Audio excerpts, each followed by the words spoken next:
Good morning, sir. Can you see and hear us? Yes, thank you very much. Thank you. Good morning, Mr. Reid. Good morning. Can I return once again to the topic of whether the Post Office did not wish to have ownership of or administer any of the redress schemes? You remember we discussed this on day one and we addressed it again on day two of your evidence. I'd like you to consider, if we may, an additional piece of evidence in the light of the answers that you gave. Can we see, please, WITN 0020-0300?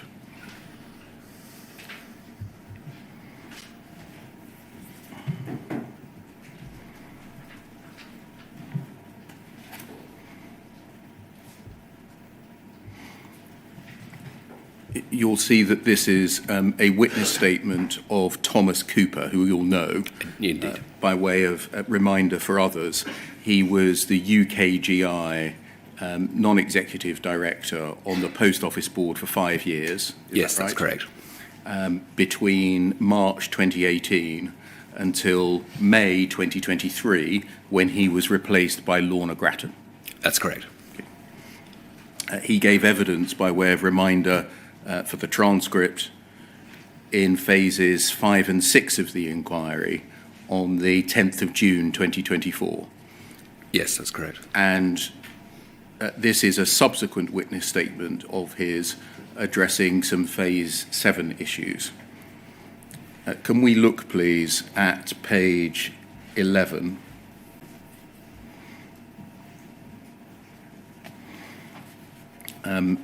Under the heading Operational Resourcing, and this is part of his statement which addresses the governance of and resourcing of the HSS. And he says, during this phase, there were discussions at the board about how the Post Office would operationally resource the compensation work streams. In spring 2020, the shareholder team contributed to those discussions by providing advice to the department concerning the separation of historical liabilities and compensation matters arising from the GLO from the business as usual commercial operations of the company. One option that was suggested was to transfer the management of Post Office's compensation-related liabilities into a newly created separate company wholly owned by His Majesty's government. This would have enabled the Post Office to focus on the strategic and operational issues it faced, whilst in parallel having a dedicated resource set up to deliver compensation to victims of the Horizon scandal. The alternative to this proposal was the establishment of a unit within the Post Office to handle all compensation-related matters. Paragraph 30. UKGI's advice was discussed with Post Office and His Majesty's Treasury, as well as the department. Herbert Smith Freehills assisted the Post Office in preparing its own paper on the topic, which was discussed at the board. The idea of separating the compensation work streams from Post Office received little or no support. The board determined that the Post Office would take responsibility for the compensation work streams itself, rather than pass it to His Majesty's government. It was decided that an internal unit would be set up within the Post Office, the Historical Matter Business Unit, now known as the Remediation Unit. That was set up in July 2020 and had a remit to deliver the legal and compensation work streams flowing from the GLO proceedings. And then just to complete this, having reflected on this decision and reviewed the advice that UKGI provided, as well as the board paper, one thing that's conspicuously missing from both documents is the claimant's perspective. Claimants were not approached to give their view at the time. In hindsight, the lack of trust that the claimants had in the Post Office should have been included as a factor in support of separation. We now know that trust remains a major issue for claimants, one example of which is the GLO claimant's refusal to have the GLO scheme administered by the Post Office. Given that, as of today, significant elements of compensation being delivered to sub-postmasters are being administered by the department, as well as the very significant strain that compensation has placed on Post Office's management, which has lacked the bandwidth to handle the multiple complex issues in front of it, I believe, with the benefit of hindsight, the option of separating the compensation from Post Office should have been considered more seriously. However, at the time, following the successful settlement of the GLO and the participation of the GLO claimants in the design of the HSS, there was a perception at the Post Office that a degree of trust in Post Office had been restored. It's possible, therefore, that even if UKGI's advice and the board paper had identified the issue of trust and captured it fully, the decision may well have been made the same in any event. Just going back to paragraph 30, please. In the third line, Mr. Cooper says that the idea of separating the compensation work streams from Post Office received little or no support, and the board determined that the Post Office would take responsibility for the compensation work streams itself rather than pass it to His Majesty's government. Is that correct? I think recollections do differ. I am very clear that I have contemporaneous notes from May, June and July where the notion... Sorry, and that's 2020? Yep. Where the notion of a good bank and a bad bank was put forward by myself and Carla Stent, and Carla Stent was the chair of the Audit and Risk Committee, and we were quite vociferous about the necessity to separate good bank from bad bank, by which I mean how could we ring-fence the different elements of these particular schemes. So I don't support the notion that it received little interest or little support from the board. I think the board were very aware of the amount of work that would be required, let alone the level of trust that needed to be established. So I have a different view and a different recollection. Given that in any event there appears not to have been agreement with government that Post Office should not participate in or administer the compensation schemes, wouldn't that therefore present the ideal opportunity to tell the inquiry, when it was considering that issue, Post Office's view? Quite possibly. As I mentioned yesterday, and I think indeed as we discussed on Wednesday, this was very clearly an instruction from the UKGI. It wasn't a shall we decide how to do this? What is the best way? So I'm very clear on that. And when you say it was an instruction from UKGI, the instruction was to what effect? To the effect that we would manage the compensation schemes. So it's almost precisely the opposite of what Mr. Cooper says. Yes, I as I say, I'm very clear that this was something that wasn't a choice for the board. The board didn't have a choice about whether or not it could administer compensation schemes.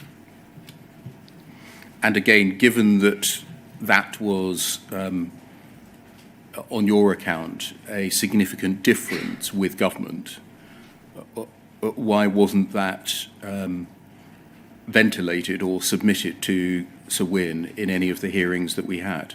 It's a good question. I can't answer that.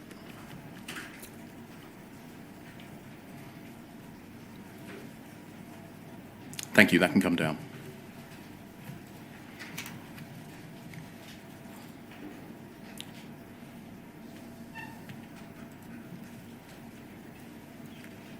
Can we just briefly address a couple of issues on Postmaster NEDs? We've done this a couple of times already, a couple of points to clear up. You tell us in your first witness statement, there's no need to turn it up, it's paragraph 94, that they were not provided all papers that went to the board because of conflicts or a conflict. Is that right? That's correct. What was the conflict that the provision of papers to the Postmaster NEDs that would have arisen? I think very specifically we were conscious that Postmaster NEDs were first and foremost postmasters in their own right, and therefore by definition there were commercial sensitivities that may or may not have determined a particular course of action. We were making decisions with banks, with Royal Mail Group, with travel businesses, with our online business, and clearly postmasters would have been privy to particular information that might have a commercial sensitivity that may well have impacted decision-making that they could have been involved in, as in on their own accounts. And I think it wouldn't be unreasonable to expect, given the duality of their role as both a postmaster and an entrepreneur running their own business, as well as determining and deciding what the direction of travel for the post office is, that they would be privy to certain information that might have put them in an advantageous place, or indeed in conflict with the organisation. Was a similar approach taken to the UKGI NED? Because they had a duality of role, didn't Yes, they did, but they don't have a financial interest per se in the operation of their post offices, as the postmasters themselves do. No, they have a different role. They have a different role, yes, clearly. Was it information and papers kept from them? Well, I'd probably put it in a slightly different way. As we saw, I think it was yesterday, we saw, indeed in Project Pineapple, information that was shared with the non-executive directors by Henry was not shared with myself and Lorna. So there was a very evident illustration of that point. I, for instance, don't get the documents that go to Remco, because clearly there would be potentially a conflict for me in that documentation. So I don't think it's wholly unusual to identify conflicts where people may or may not have interests in the workings of the organisation. So I didn't see that as a particular issue. How did it affect, if any, their role, the Postmaster NED's role on the board, by the non-provision of papers and information? Difficult for me to answer that, in the sense that you would have to ask Elliot and Saf what they felt that they were being excluded from. My sense is that it was very little and very limited in terms of what they were excluded from. If I think back over the last 3 years where we have been in a board meeting where either they've had to excuse themselves or leave the room because of conflict, I genuinely wouldn't be able to identify any specific issue, any specific time. You tell us in the same statement, it's paragraph 98, that both the current Postmaster NEDs were consulted on how to approach the next round of NED recruitment. And based on their input, the criteria for the role have been rebalanced and made more objective and clearer. What was unbalanced and or unobjective about the previous criteria?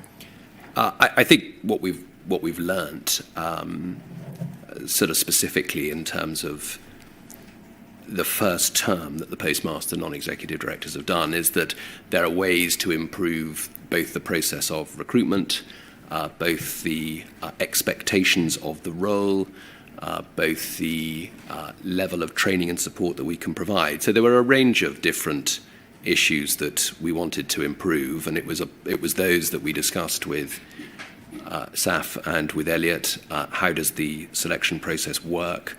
What are the expectations of the role? So, for instance, we've talked quite extensively here about the commitment that the non-executive directors, the NEDs, have made. So I don't think it was anything particularly specific. It was about refining and getting their view on how the job and how the role could be done better, and I think that's what we've taken forward.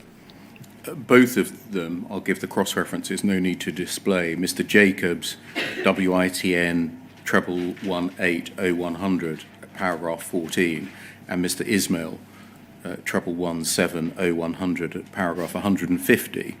Say in their written evidence, and they've repeated it in their oral evidence, that the amended criteria mean that they have not been shortlisted for reappointment when they applied to stand again. Is that right? The change in criteria meant that they were not shortlisted when they applied to stand again? I wasn't aware that it was a change in criteria that stopped them from being shortlisted. I haven't seen the analysis of all the participants who've come forward to put their names forward. That's obviously something that's managed and run by the company secretary, and the nominations committee will be the individuals that determine what the criteria is for the selection process. So that's obviously not a committee that I sit on. Mr. Ismail says in his statement, same reference, paragraph 151, quote, "I believe the timing and criteria were engineered to exclude me and Mr. Jacobs because we are too challenging, too inquisitive, and ask too many awkward questions." Is that right? I don't believe that's right. They gave interviews to the press, that's right, isn't it? And I think you refer to one of the articles based on what they had said in your witness statement, a Times article in February 2024. I think that was an article that you presented to me as opposed to my presenting to you. Yes. You see what I mean? Yes. You mentioned it I in your witness. I responded to it, yes. Yes. What would you say to the suggestion that they were too challenging, too inquisitive, and asked too many awkward questions? I'd say that was their job. I made it very clear yesterday that I championed postmaster non-executives to be on the board for exactly that reason. I knew that they would bring a tactical focus and an operational focus and an understanding of what was going on in the business at the time. It would be uncomfortable at times, and I was very aware that that would be the case. I had experienced it at NISA. I knew what I was letting myself in for, and I think certainly my own expectation was that it would bring the board closer to postmaster issues, and it would bring the board closer to what is going on from a trading perspective as well as from a cultural perspective in the organisation. And that was an important way of trying to rebuild trust. That was the ultimate aim of the objective, as well as getting their unique experiences of being a postmaster in the organisation around the boardroom table. What would you say to the suggestion that Post Office did not listen to the postmaster non-executive directors, marginalised them after it had appointed them? They got frustrated and went to the press, and Post Office therefore made it difficult for them to effectively stand for re-election by amending the criteria. I disagree with that. I absolutely refute that allegation. I think it's right that exit interviews were conducted with non-executive directors. Is that right? That's correct.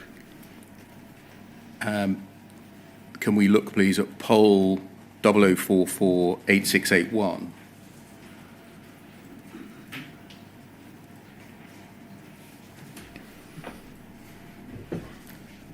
NED exit interviews written summary conducted by Ernst & Young, EY. Yes, that's correct. And if we go, please, to page 5, please. I just want to look at some of the things that were suggested.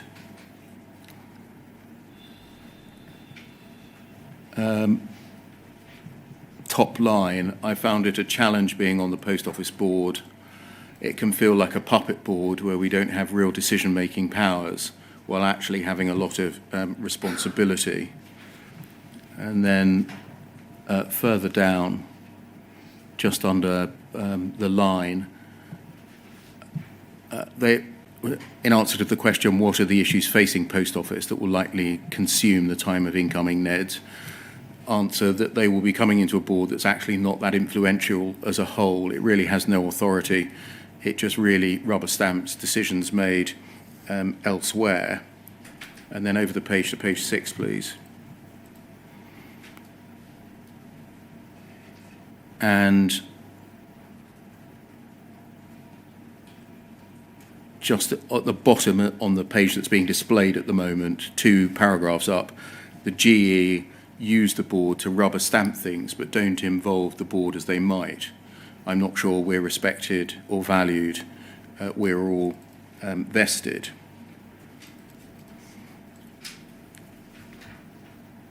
There isn't the level of trust in the GE, nor are we trusted by them.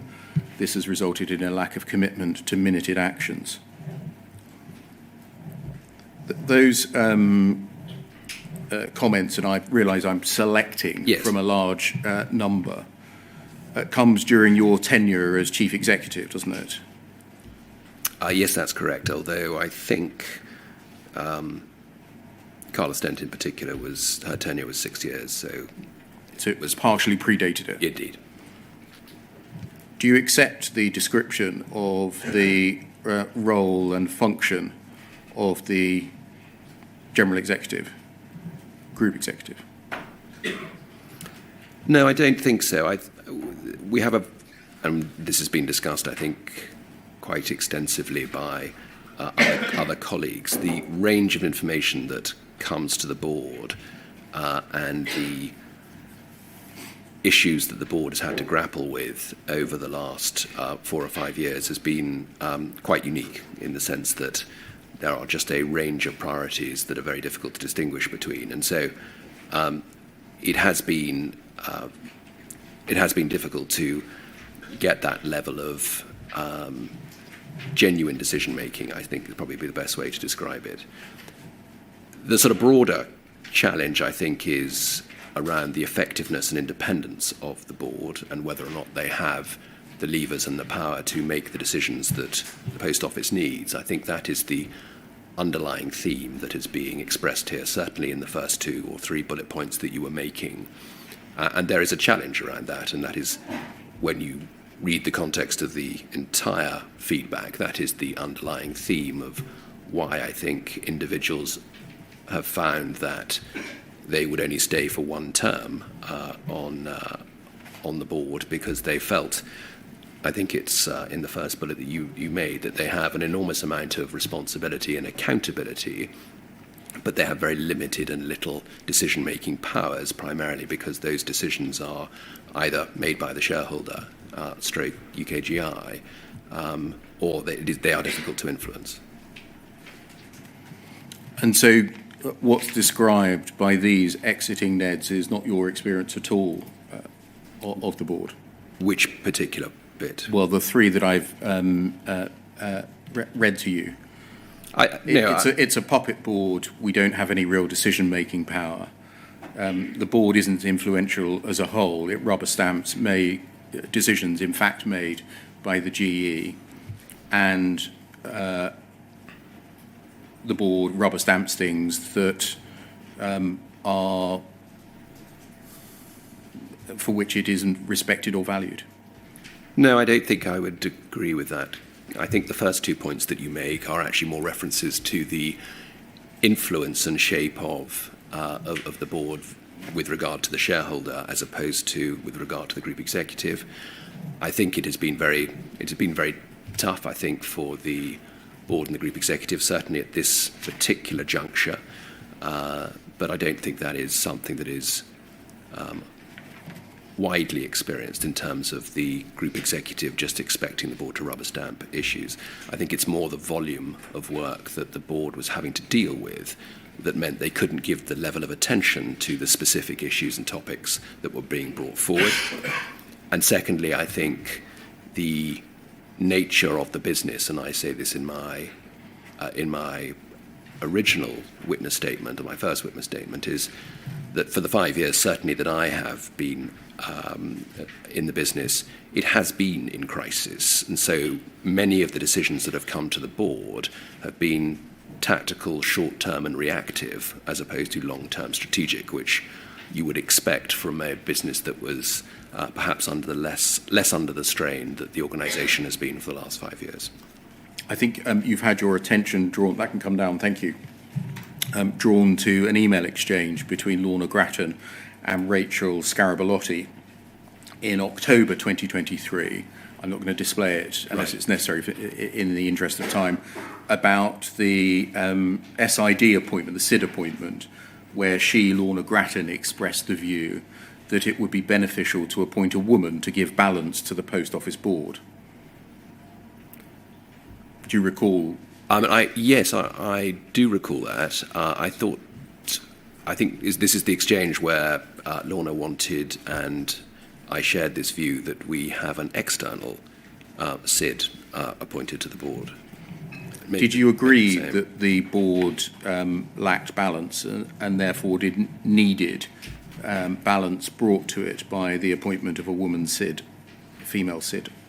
Yes, I think so. So Lisa and Carla and Zarin all left within the space of 4 months, and I think the board would have benefited from an additional female, perhaps a SID as well. Other people have raised concerns about your treatment of women, and I must give you the opportunity to respond to the suggestions that have been made. I'm not going to display them in the interest of time and instead summarise them for you, Mr. Reid. Firstly, Mr. Staunton claiming in March 2024 that you had overseen a culture of misogyny. Mr. Staunton saying that he was aware during his time at the post office of a high level of unhappiness amongst a number of the company's senior women. A pattern developing where senior women were not supported in challenging roles. Miss Davis telling him that she had raised the issue of the psychological safety of women in the organisation directly with you, but you were not prepared to take any action. Mr. Staunton noting that Miss Davis was the 5th Chief People Officer during your tenure, which gave him concern about your ability to retain female talent, she having expressed concerns over a job for the boys mentality within your team.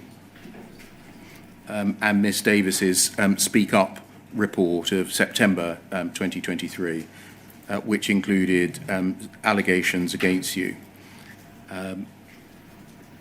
which was subsequently independently investigated by Marianne Tootin, Devereux Chambers. Firstly, did you become aware of concerns regarding your views and approach to women in senior roles in Post Office? Did I become aware? Yes. In what? Well, I became aware when Ms. Davis, having left the organisation in June 2023, in September 2023, elected to bring a series of grievances against me and against Henry Staunton and against the Post Office more generally, having not had her job role and her probation period converted into a permanent role. And so, having left the organisation in June, it was then some 2.5 months later that she made a series of allegations against me and including Henry. Was that the first time that you became aware of concerns regarding views and approach towards women in Post Office? It was the first time that I was aware that allegations had been suggested that I was fostering a culture of misogyny or anything along those lines. When you joined the Post Office, were you concerned about any lack of diversity amongst the senior executive team or the board? Not at the board. I think we were a diverse and functioning board. I think it was relatively well known that the group executive was male-dominated, certainly, and we were keen to set ourselves some targets for the senior leadership group and also for the group executive to introduce some diversity to both of those two forums. You tell us in your witness statement, no need to turn it up, it's the second witness statement, page 17, paragraph 49, that a survey conducted by Post Office showed that the proportion of women experiencing comments that felt offensive, embarrassing or hurtful was greater than men, and that rose significantly and consistently with seniority. Following the results of that survey, what steps were taken, if any, to address it? We had an action plan. 3 things emerged, I think, from that survey in particular, if it's the one that I recall. The first one was that disabled colleagues within the business were suggesting that they didn't have the opportunity to get on in the same way and weren't supported in the way that some of their abled colleagues were. We had an issue, a cultural issue, in that some of our cultural minority colleagues felt that they were not getting the level of promotion that they wanted and warranted. And then the third piece, which quite rightly you highlight, which was very, very disappointing and very unsurprising to a degree, was that senior women within the organisation had experienced more unwanted comments than their male counterparts. And so we established those three as the core equity, diversity and inclusion elements to our strategy, and we advised the organisation that that is where we were going to spend our time. We have recruited a new capability and inclusion director, and also a new equity, diversity and inclusion director to spearhead the strategy, our EDI strategy that we want to develop. So we are very conscious of that feedback and have been very transparent in the fact that this is something that we will be addressing over the next few months. One miscellaneous topic before I ask my final questions to you. Can we look, please, at poll 0044 8381?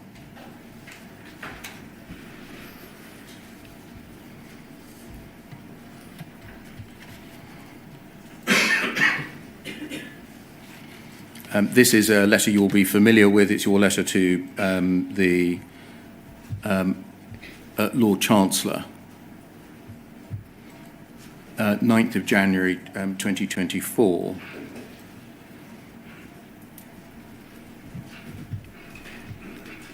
You're familiar with this? I am indeed, that's right. And I'm therefore going to skip over the first three paragraphs. If we scroll down, please. That refers to some work that's been done by external legal advisors, which had identified 30 potential appellants to whom Pol would write, because it would be highly likely that Pol would concede their appeals in the Court of Appeal. The letter continues, a natural corollary of that exercise has been to identify those cases in which, on the information available to us and following the judgment in Hamilton, we would be bound to oppose an appeal. Typically, these cases involve convictions obtained by reliance on evidence unrelated to the Horizon computer system. The number of such cases is very much more significant, 369 with 11 under review. Another 132 in which we cannot determine the sufficiency of evidence without more information. This clearly raises acute political, judicial and communications challenges against a very significant public and parliamentary pressure for some form of acceleration or bypassing of the normal appeals process. Was this essentially you on behalf of the Post Office saying to the government that it should not legislate in an exoneration bill or similar because of an assessment that by Post Office that the vast majority of convicted sub-postmasters were, on its assessment, unlikely to have their convictions quashed in a court? No, I was making no valid judgment, as I said in the fifth paragraph, about what this meant or what you could interpret it from it. I was extremely conscious that we discussed with the advisory board through the previous autumn, actually in the summer, the real challenge that we had in light of Hamilton of encouraging postmaster victims to come forward. We discussed a range of different ways to try and achieve this, and it was really to highlight that we felt we had an obligation. I was advised that we had an obligation to let the Lord Chancellor become aware of the fact that we'd done this work, that we had shared it with the advisory board, that we recognised there were challenges, and clearly it was important that we made ourselves, Peters and Peters, Simon Baker, Jacqueline Carey, the cases that had conducted the work on our behalf, made them aware of what we had done and the challenges that we'd experienced.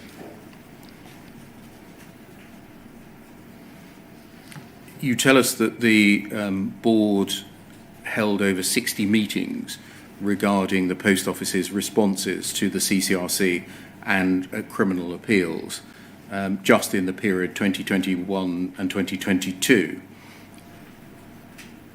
Has the Post Office similarly engaged with or held meetings in respect of its response to the Scottish Criminal Cases Review Commission and the Procurator Fiscal Service in Scotland?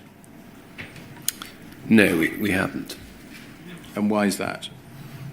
I think when we first met in 2021 and went through a series of board meetings to look at individual cases, we hadn't established our remediation committee, which is the subcommittee of the board that now oversees remediation matters. And my understanding is that the remediation committee are overseeing those matters as opposed to the full board.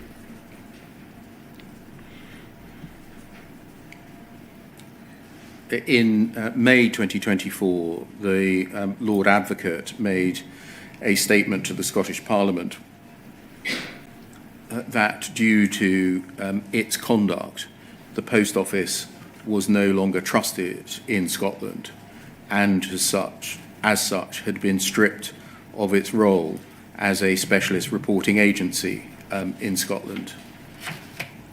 But what was the Post Office's response to that?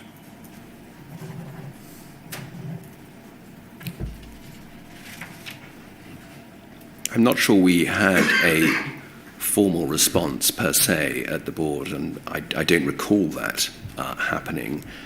I think we had and have been very clear that we will not be conducting any form of prosecution, so I don't think it was of enormous surprise that that was the decision that was made, but it wasn't a formal discussion, certainly at the board. It may well have been something that was considered at the remediation committee.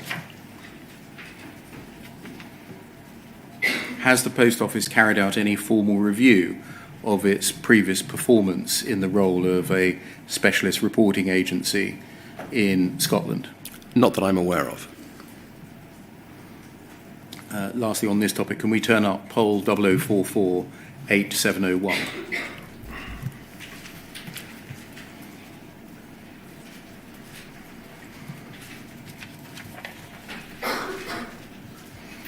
And if we just look at the last page, please. This is a letter from Mr. Vamos, partner and head of business crime. And if we just scroll down, we can see it's sent for and on behalf of Peters and Peters, solicitors. And if we go back to the first page, please. This was a letter that I think was displayed on the Post Office's website. Yes, I understand that, yes. Do you know how that came about? How it was put on the website? No, I don't, but I've learnt during the course of this inquiry that was the case. And then it was taken down? Quite possibly, yes. Yes. Do you know I don't know anything about why it was put on the Post Office's website and then it was taken down? I don't. No, I can't give you that. Do you know who instructed Mr. Vamos, if anyone, to write this? No, I understand it was unsolicited, as in it came to us unsolicited. So it's a Post Office criminal lawyer, yes, somebody instructed, yes, expert in the criminal law, writing to their client uninvited, yes, or unsolicited or, yes, uninstructed, yes, to do that, is your understanding? That's my understanding. But then it's put on the Post Office's website? So I've now subsequently discovered, yes. In the second paragraph, sorry, it's the third paragraph, the third on the page here, the second substantive paragraph. Mr. Vamos says, in reality, it's highly likely that the vast majority of people who have not yet appealed were in fact guilty as charged and were safely convicted. By posting this on the Post Office website, did the Post Office ally itself to that view? I don't know the detail of how and why it was posted to the website. I think there is a question that we've got to ask ourselves as to the governance of what it is we put on our website and how material goes onto the website. I think that's something that we've got to review. Was that the view within the General Executive? No, I don't believe that is the case.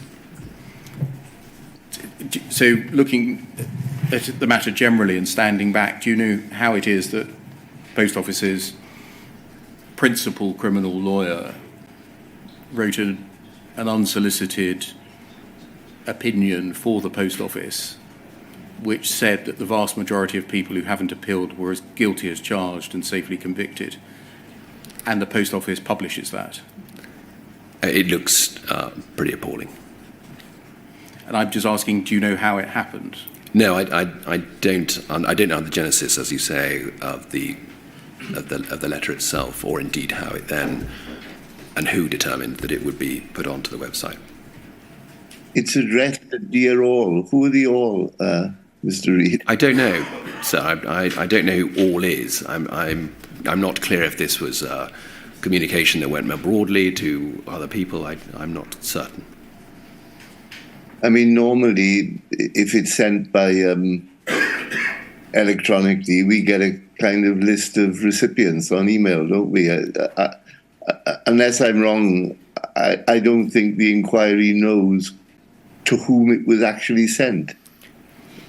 We can obviously find out who that is and obviously help the inquiry if that would make sense. Thank you. Lastly,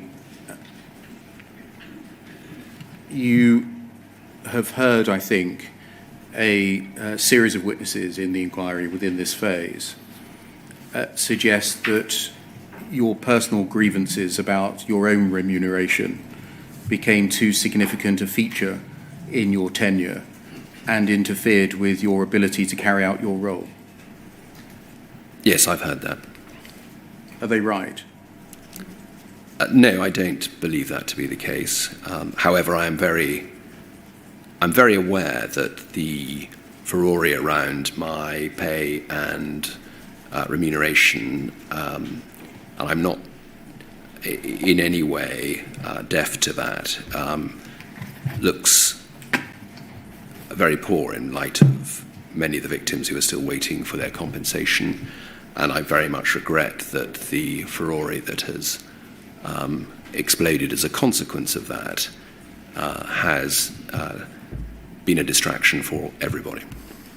To be clear, I'm not asking you questions about whether you thought you were underpaid or not, and nor am I asking you questions about your reflections on how it looks that you were complaining repeatedly about your pay, your salary, and your remuneration package as a whole. I'm asking you, did your repeated grievances and complaints about remuneration become too significant a feature of your tenure and interfere with your ability to carry out your role? No, I don't believe that to be the case. And why? I was frustrated at times, but I don't believe that it was a distraction. I'm sure if you discuss with other colleagues, they would certainly corroborate the fact that it's not something that I was perpetually discussing. There's no question that two of the individuals who have made these allegations have left the organisation under somewhat of a cloud, and so I can understand that that may well be the driver behind why they have made these comments. I mean, to be clear, it's not simply Miss Davis or Mr. Staunton, I think the two people you're referring to, Yes. saying this. There are contemporaneous materials with you making complaints, saying, for example, am I prepared to make a drama out of this? Yes, I am. I'm prepared to submit a formal grievance. I'm prepared to make a claim for destructive dismissal. My patience has expired. I was frustrated. And the like. I was frustrated, Mr. Bear. Yes, I can confirm that that's the case. But I think many CEOs and many individuals operating potentially in a role that, as I described on Wednesday, bears no relation to the one that I was recruited to do, and the complexity and the leadership challenges associated with that role 3 years in clearly was something that was frustrating me, and I vented that frustration. You sought legal advice on your position. Support, well, no, it wasn't specifically legal advice. I did obviously discuss it with other colleagues and friends, not colleagues within the business, but other colleagues. You sought PR advice. As I say, with other colleagues and friends. So, I'm thinking of I'm not going to go to the text messages that you exchanged with Ms Davis, but in one of them you said, I've gained advice on my legal position and PR advice on how I intend to handle this. Did you threaten to resign as CEO unless you were given higher remuneration? No, as I say, I was very frustrated at that particular time, but I'm still very much in role now, so I didn't offer my resignation or tender my resignation or anything of that nature. Mr. Reid, those are my questions. Thank you very much for answering them. So we've now got questions from four call participants, starting with Mr. Steen for about an hour, then Mr. Maloney for about 45 minutes, then questions by Miss Allen for about 10 minutes, and then questions on behalf of the NFSP for about 15 minutes. So over to Mr. Steen for about an hour. And when you say for about an hour, we've been going about 3/4 of an hour.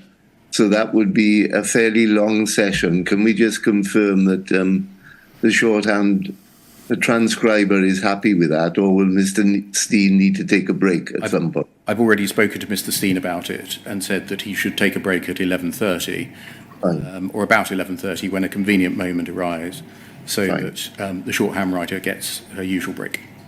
Thank you. And sir, I can confirm I've spoken to Mr. Jacobs, who will remind me to take that break at around that time in about 25 minutes. Thank you. Mr. Reid, I think you're aware that I represent a large group of sub-postmasters. I just want to break that down so that you've got an understanding of who it is that's within that group. The large group that I represent includes people from the GLOW claimants at the High Court. It includes people that have been convicted of offences by the Post Office or thereafter, once the Post Office stopped prosecuting people itself. It includes people that were branch managers, such as Peter Holmes, deceased, represented by Marion Holmes, who appears in this inquiry and sits behind me today. It includes people that were working in branches, Miss Falcon, who was one of the last people convicted using Horizon data, who was an employed person working within a branch. It includes people like Dr. Linnell, a forensic accountant, who in fact was not a sub-postmaster working in a branch, but has devoted a considerable amount of her time and her partner's time in supporting postmasters. And it includes, importantly, the families of those people, although we don't in a legal sense represent. We support and we try and we speak to whenever we can. This is a large group of people, a broad church of people. Do you understand that? I understand. And the final small group of people we represent are current postmasters. So that is the direction of travel that we take in relation to the questions I'm asking you today, Mr. Reid. Mr. Reid, shortfall money. Where has the money gone, Mr. Reid? As you've heard in this inquiry on a number of occasions, there have been external forensic accountants looking at this particular problem, trying to assess what it is that has gone and where it has gone to. The current piece of work on this topic has identified a figure somewhere in the region of £36 million between 1999 and 2015. The work itself was conducted mainly on an assessment of the HSS and the OC schemes in terms of who has projected what by way of losses. The challenge, of course, is that monies that have been repaid into or through suspense accounts and the like could easily have been customer money, client money, as opposed to necessarily specifically post office money. And so the proportion that goes straight to the bottom line, for want of a better word, within the post office can be quite obscured. I guess what I'm trying to say is we think we have got a figure of somewhere in the region of 36 million spread across those years. I don't think it is as definitive as we would like it to be. I think the fact that, and it is known as Project Boland within the post office, I think KPMG were the last forensic accountants to look at this problem. You'll be fully aware that data going back a number of years is extremely difficult in the post office to identify very often, and that is our best endeavour in terms of where we've got to. As I understand it is going to be reviewed again, but it is a frustration, and I appreciate it's a frustration. We've talked about this topic at the inquiry on a number of occasions. You're right, Mr. Reid. I've raised this time and time again, Indeed. Witness after witness. I asked Mr. Cameron on the 17th of May 2024 the very question I asked you, where's the money gone? Yes. I got told by Mr. Cameron after a number of other questions. Well, I think, ask Nick Reid. He's the CEO. He said, I'm not saying that he's the one who's going to do the work, but he's the one that can marshal the resources and make it a priority and ascertain if it is possible at this time of day, he said, to go back as far to 2005 or indeed before.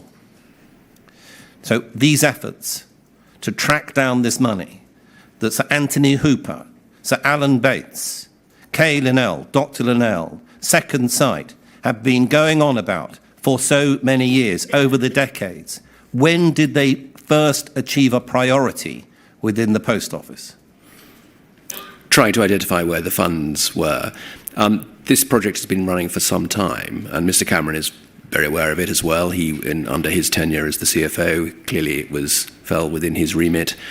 We reignited those in light of the conversation that you had with Alistair in May, and that's why the Project Boland has been reignited. We've been immensely frustrated. We've all been frustrated that there isn't a simple answer to this question. It's an extremely complex issue because clearly, by definition, people are paid in losses themselves and have not alerted the post office. We don't have the level of data that goes back or the accuracy of the data that goes back, and as everybody is fully aware, that is a great frustration.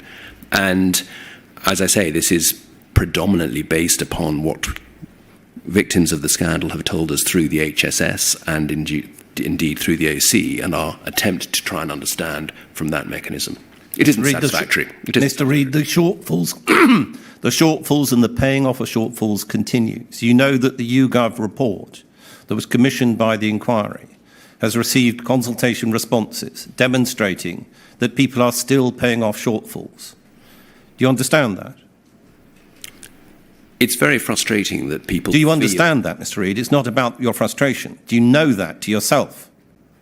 I'm aware that people are paying for shortfalls. We've made it very clear that the review and dispute button and the branch support centre will help individuals to understand where discrepancies have occurred. And as I said yesterday on a number of occasions, we are not forcing individuals. There is a presumption of innocence, and it's really important that that message lands. We have struggled to engage more broadly and communicate more broadly with many postmasters, as we discussed yesterday going through the YouGov survey. But I'm very, very clear, and you can hear it from me in this forum, that we are not enforcing people to make good losses.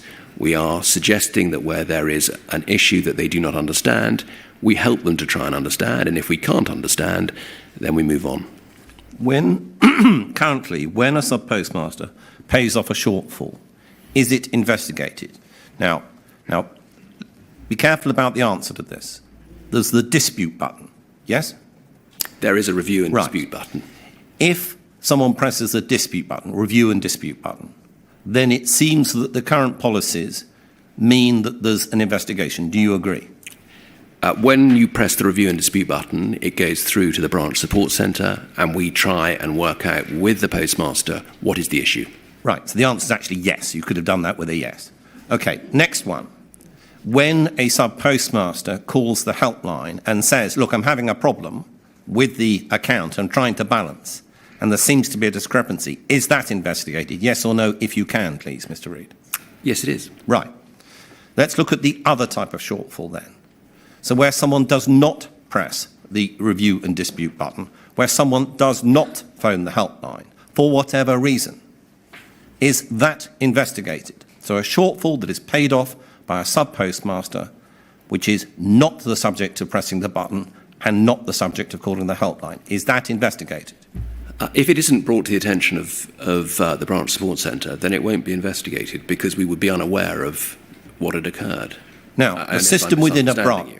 Forgive me, Mr. Reid, you finish. Unless I'm misunderstanding you, we would have to have the discrepancy or the loss brought to our attention for us to be able to investigate it. If people are still paying in because they have done a branch, they've done an end of day, an end of week, or a trading period reconciliation and found that they've got cash in stock that doesn't match what's on the horizon, and they're determined that they want to pay that money in, then it's very difficult, I think, as my understanding goes, for the post office to be aware of that particular situation. When individuals within a branch account find that they have a shortfall, they're doing so based upon the data that they have, which is also on the Horizon system. Do you agree?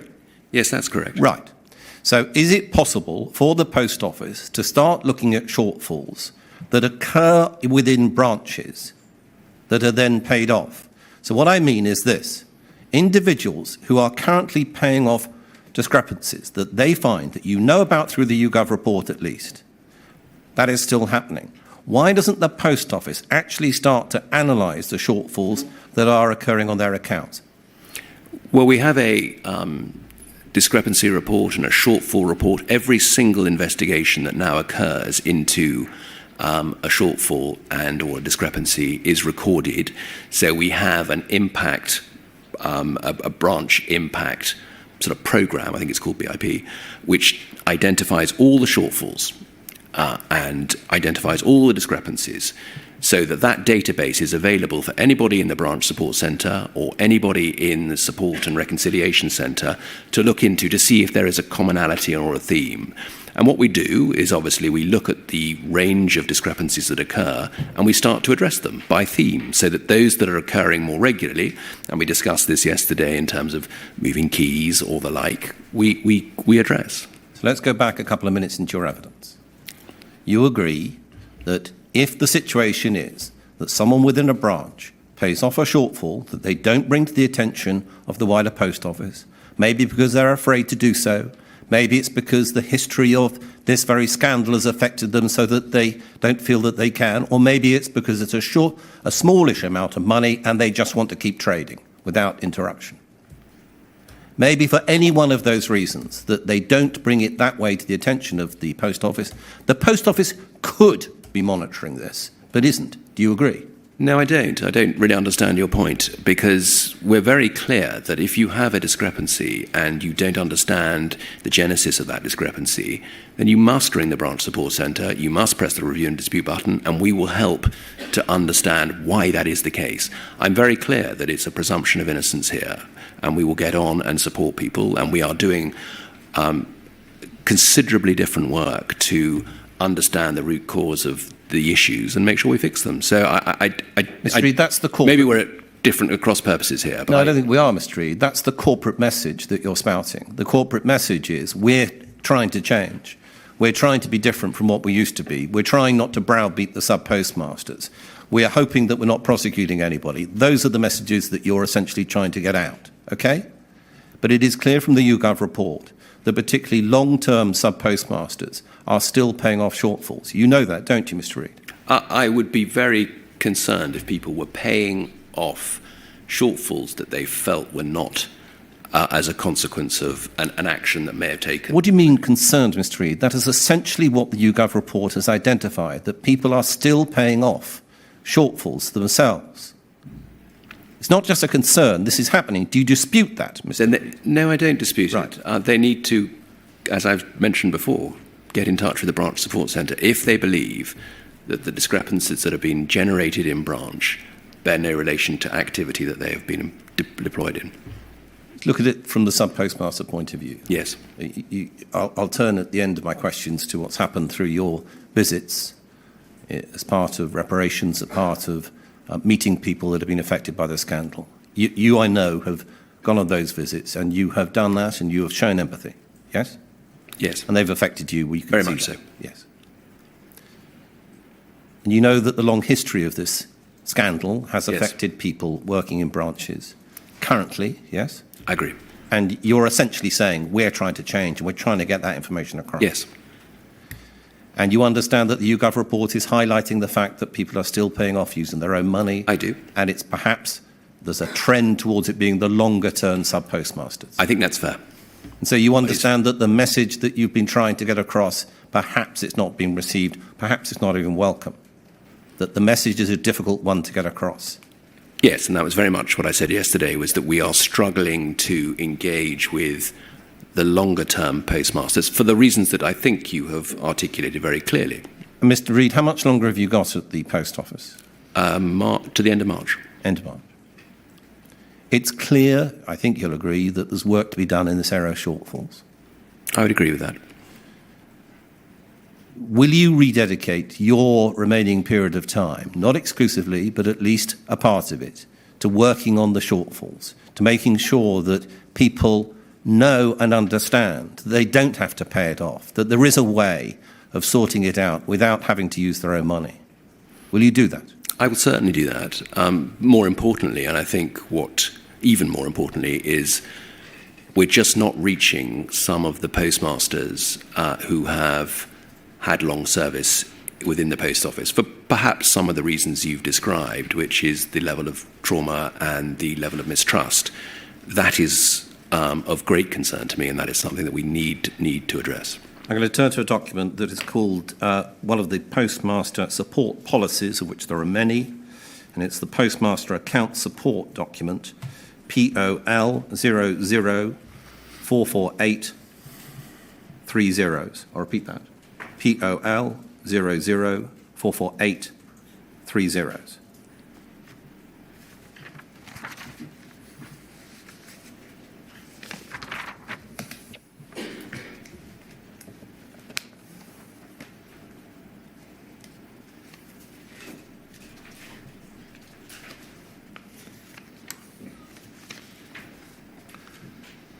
Now, Mr. Reid, you may have some familiarity with these documents if on the original they're bright red, as they come on the screen, that right. they appear to be rather dark. And we can see that this one is version 4.0. In fact, there's a slightly later version, but they don't appear to differ. This one is Postmaster Support Policy, Postmaster Account Support. And can we go, please, to page 8 of this document? And so, for your assistance, these are documents from this year, 2024. Yeah.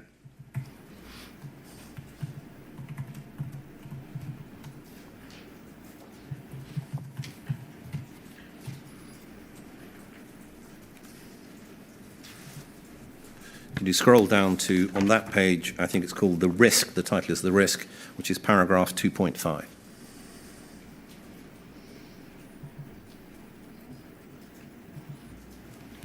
If we read through that, Post Office can recover losses from a postmaster when such losses are caused through negligence, carelessness or error, and Post Office has carried out a reasonable and fair investigation, as set out in the Postmaster Accounting Dispute Resolution Policy, as to the cause and reason for the loss, and whether it was properly attributed to the postmaster. Postmasters are also responsible for losses caused by their assistants. Now let's start with the last sentence. That seems to be an echo of the past, with postmasters being asked to account for the losses caused by their assistants. Is that quite right? I think it needs further clarity in terms of what does that specifically mean. I think my interpretation of this is that the postmaster must be responsible, obviously, for the assistant, the level of training, the level of responsibility, and the conduct of the individual. I think the inference here is not quite appropriate. No, yeah, it needs tightening. Needs a bit of work, you might say, Mr. Reid. And the starting point of this part at 2.5 is Post Office can recover losses from a postmaster when such losses are caused through negligence, carelessness or error. So the system's still saying to sub-postmasters that what can happen is that we may pursue you for losses. A tenor of your evidence yesterday was that perhaps we don't do that. What do you think about this policy? Well, I think, as we said yesterday, one of the first things that we need to do is make sure that negligence, carelessness, and or error is described very clearly, as in what does it mean? So, as an example, negligence might be leaving the safe door open during the middle of trading in a busy branch. As an example, that could be considered or deemed negligent.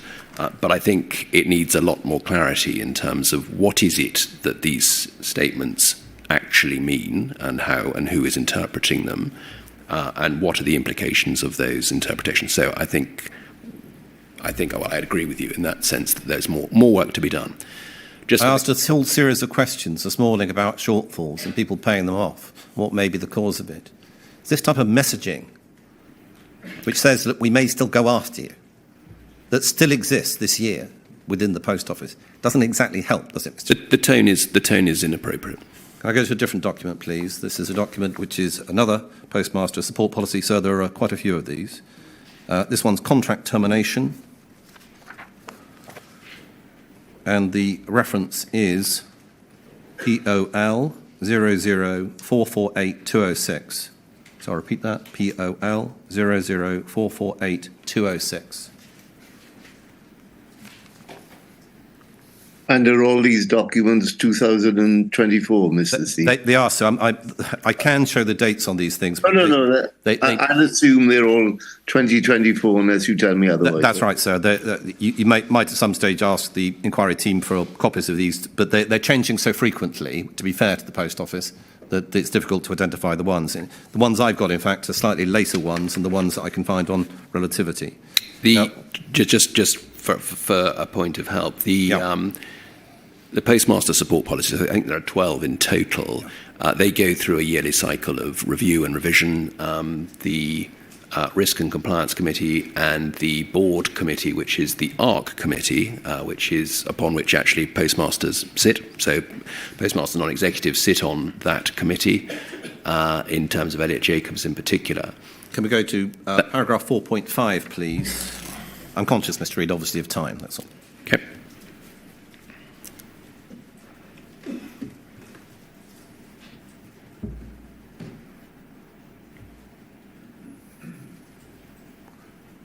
So it should come up as repudiatory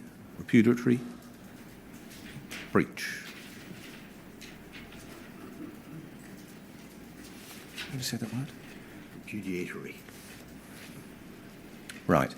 Okay, 4.5, immediate termination. In fact, on the document I've got, which is slightly later, it's called, how do you say that word? Repudiatory. Repudiatory breach, okay? So 4.5, immediate termination. Post office may only terminate a contract immediately without notice where, can you go over the page, please? And then, 4.6, there we go. And further down, please.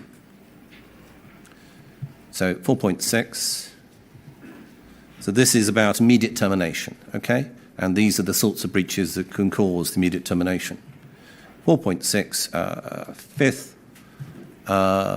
fifth bullet point down, where discrepancies of a significant value have been caused by the negligence, carelessness or error of the postmaster, resulting in a loss to post office and which have been fully investigated by post office.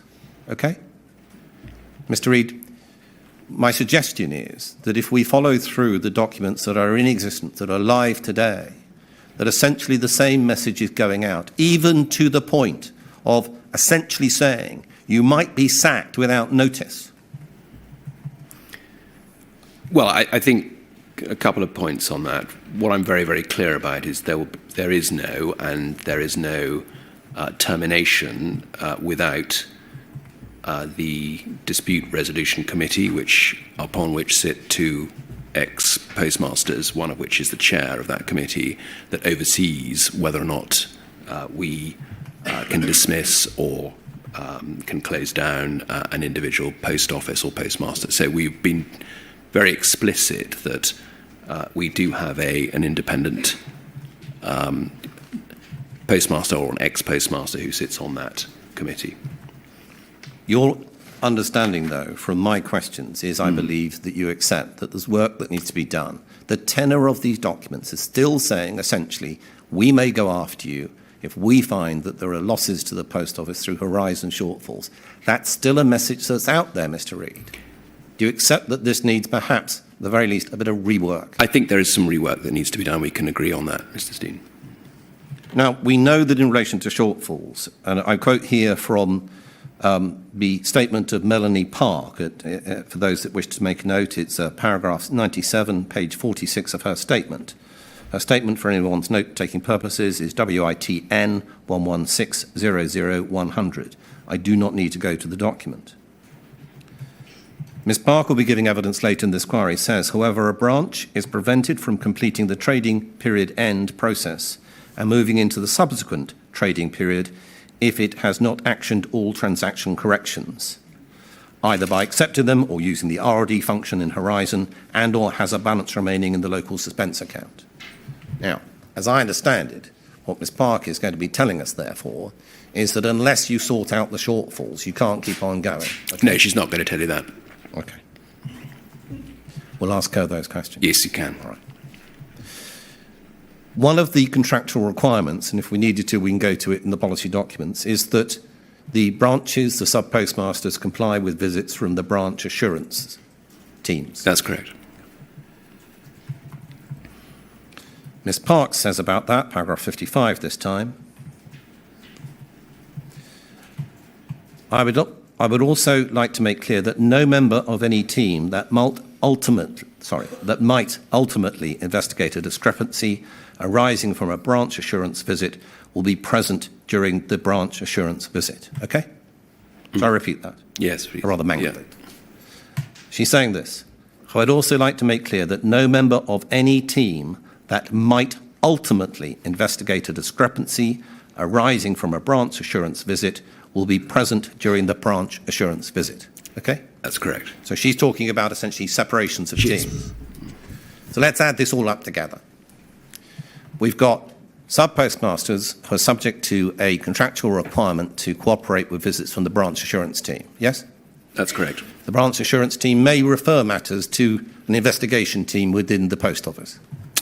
Yes, to the branch support and reconciliation team. And Mr.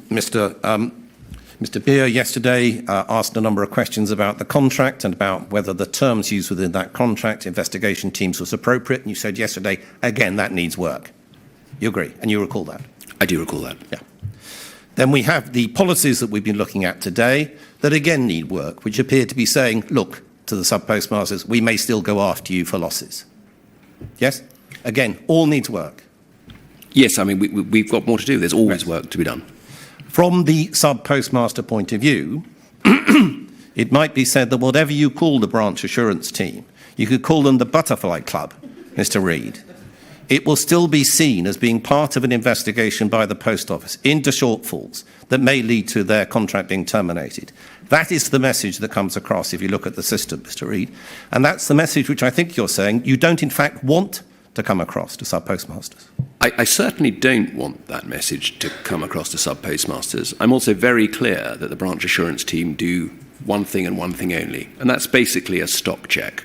They will count the stock and they will count the funds. They won't do anything else. They won't investigate anything. They have no accountabilities. They have no job role associated with anything other than a cash and stock check.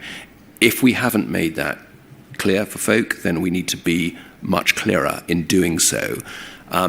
The other point I think that is important to make is the presumption of innocence still pervades, and that is really very important. We are here to try and resolve discrepancies, not to insist upon people making them up if they believe that not to be the case. And you touched on the importance of not being able to trade or move into the next trading period. If the review and dispute button is pressed, if there's any disagreement or misalignment associated with a discrepancy, then it gets placed into effectively a local suspense account, and you move on and you trade.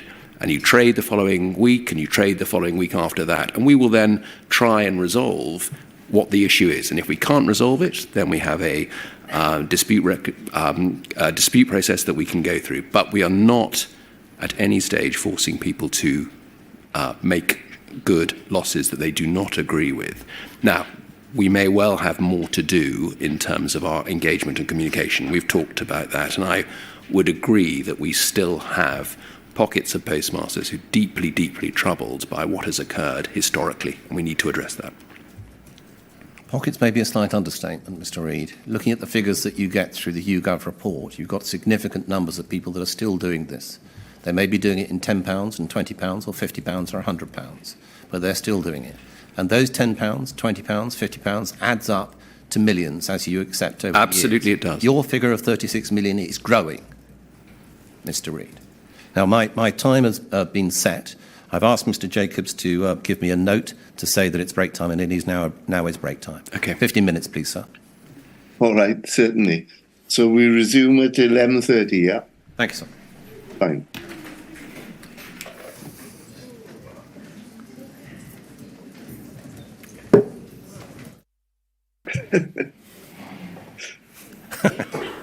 I'd like to thank Mr. Beer for pointing that out. Mr. Reid, the background to this inquiry, the background to this scandal, it's all been about the withholding by the Post Office of information that would have assisted sub-postmasters, that would have assisted people that were being investigated, that would have assisted people that were going through the criminal courts or the civil courts or through audits. That's the background. Do you understand that from the Horizon? Yes, of course. If I call them the Fraser judgments. Yes, of course. I hope Lord Justice Fraser will forgive me. Yes.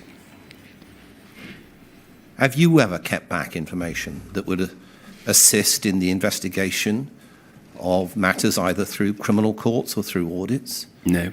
No? Because you no doubt understand the ramifications of doing such. That's correct. Yet we know that Mr. Patterson wrote a letter. Mr. Patterson, I think, who's the European director of Fujitsu, worldwide company, wrote a letter on the 17th of May of this year saying that Fujitsu will not support or any pursuit of any enforcement action, civil or criminal, against sub-postmasters. And it was a pretty clear letter, finishing with the line, it should not be relying on Horizon data as a basis for such shortfall enforcement. Okay? Now, you went through this correspondence with Mr. Beer, and I won't redo that. So we know that there was further communication between yourself and Mr. Patterson. All right. And we know that Mr. Railton gave evidence and says that he's going to take up this particular cudgel or this particular stream of correspondence with Mr. Patterson, and he's going to attempt to deal with it as well. All right? You recall that yesterday, Mr. Beer was asking you questions about a meeting of the SEG, that's the Strategic Executive Group. That was a meeting on the Wednesday, 26th of June 2024, starting at 11 a.m. And it was a discussion document that put forward by Ms. Gray and Mr. Bartlett, which was disclosure to support police investigations. You recall that? I do recall that. Now, let's ask the specific question. Had you, by the 26th of June 2024, disclosed to Ms. Gray and Mr. Bartlett the correspondence that you received from Mr. Patterson on the 17th of May 2024? Yes, she was aware of it, yes. Had it gone to the board? As I said yesterday, it was discussed with Mr. Tidswell, who was the acting chair at the time, and with Lorna Gretton, who, as you know, is the shareholder representative. I don't think the full board had seen it. It was, as I say at the time, it was correspondence between two CEOs as opposed to a board-level decision. Now, Mr. Relton gave evidence saying that he had seen this correspondence as part of his pack, his evidence pack, before giving evidence. He clearly hadn't seen this document and this correspondence that you'd had with Mr. Patterson at Fujitsu. How come the new chair of the Post Office hadn't been told about the correspondence with Mr. Patterson where the Fujitsu company supporting, creating essentially and running the Horizon system is saying, don't use our data. How come that hadn't got to Mr. Railton? I don't think we saw the engagement with Mr. Patterson in quite the same way as you have, and I think the point that I was trying to explain to Mr. Beer and to Sir Wyn was that this was more of a spat than anything else. I don't believe that it was the degree that you're suggesting here and now. I think we were quite affronted, obviously, by the communication that we received from Mr. Patterson, and that was something that Owen Woodley and Neil Brocklehurst have continued to take on over the summer. That's not actually the answer to my question. How come Mr. Railton hadn't seen the document until he had it from the inquiry in his evidence pack before he gave evidence? I don't know. Because Mr. Railton's evidence by that point is that he's coming in, he's suggesting that there's going to be a turnaround of this particular ship, and it's going to be to rework the entire post office in relation to the questions that concern sub-postmasters. A good phrase he used. He's going to reverse the polarity of the post office. So it's postmaster-centric rather than the other way round, rather than executive-centric, is the way I understand it. He's also looking into the question of the Horizon system and whether Nbit should go ahead, whether it should be replaced. It seems that it should have been information that should have gone to Mr. Railton, and you don't know how it was missed. Quite possibly. Now, you've explained in one of your answers, just given, that, well, you thought this was a bit of a spat, that was your word. A spat between, and then you go on to say, however it came about, maybe between two CEOs. Did you, regarding that correspondence, take advice from a criminal lawyer? I took advice from my general counsel. That's not the answer to my question, unless general counsel turns out to be a criminal lawyer. It could possibly be that her training is in criminal law. I'm not sure. Right. Did you purposefully decide, well, this is something that has a relevance to investigations. This is something that may be important to what's going on with the police, which you're learning about through the SEG meeting on the 26th of June. Did you decide, I better run this by a criminal lawyer? No, I didn't decide that at all. I decided that I would take the guidance of my interim chair, who is as a lawyer, and also the general counsel, and the shareholder representative, and describe what it was that I was communicating with Mr. Patterson. Did you take advice on this document from Miss Gallifant, King's Counsel? I don't ask for what the content of that advice was. I ask you whether you went to her. Miss Gallifant, Nicola Greeny, King's Counsel, Simon Baker, King's Counsel. They are all King's Counsel instructed by the Post Office and dealing with different aspects of this inquiry. Did you go to them? I don't. Saying, I've had this letter from Mr. Patterson at Fujitsu. It concerns me about disclosure. What should we do with it, or something similar? I don't know whether the email trails have been disclosed in their entirety, but they may well have been. And therefore, what guidance that General Counsel took, I can't tell you that. And when you get to the June meeting, which is the SEG meeting, which is a meeting that is discussing the question of disclosure to support police investigations, when a document is being put forward in relation to that, did you or anyone around you say to themselves, we better have a word with those police investigations and make sure that they're aware of this correspondence? No, I don't believe we did that. I think I go back to my question. Have you been involved in the withholding of information that may be relevant to investigations that are ongoing? No, I haven't. Well, it seems that your answer is a yes, Mr. Steen. I have. Well, I don't believe that to be the case, Mr. Steen.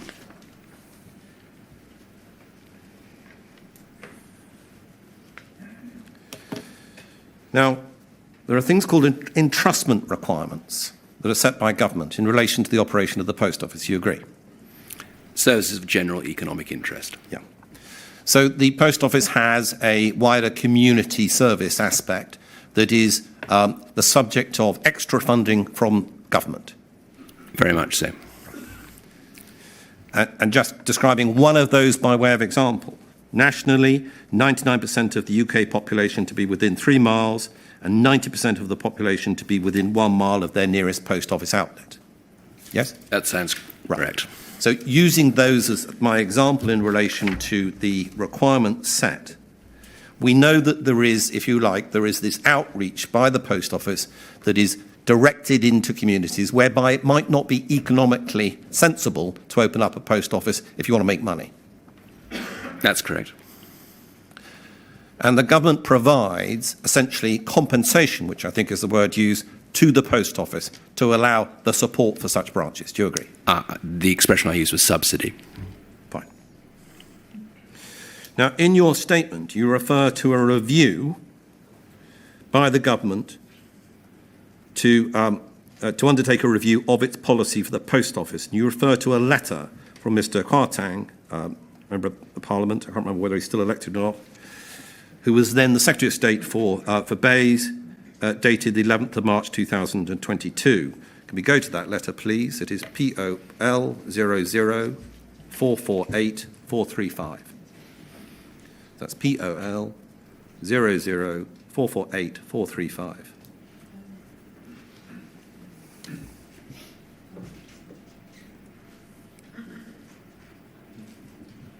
Thank you.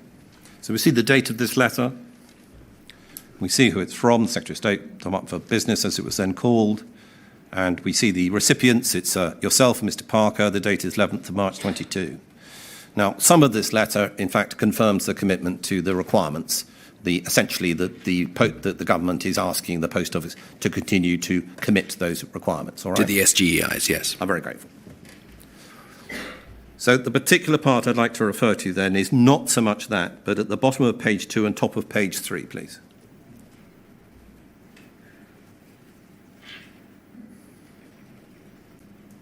Thank you. So keeping in our minds the date, the 11th of March 2022, we've got this. Future policy framework for the Post Office. Finally, I recognise the need to consider the policy framework in the context of the changes to the wider environment and the new challenges you face on top of COVID-19 and ongoing work to resolve historical matters. It is crucial we develop a sustainable long-term approach for the network, and I look forward to working with you on this review. Okay? Yes. Now, that appears to be, from what I understand, the review you're referring to in your statement, which was requested by the Post Office. Looks like it, yes. It does. Now, we're now getting close to the end of 2024, and we learn from Mr. Relton that the Post Office is in fact saying to government, look, government, Post Office needs your long-term commitment for long-term support. It needs money to be able to provide a new system, IT system, to continue operation. That's happening now. That seems to be what Mr. Relton is saying since he's come in.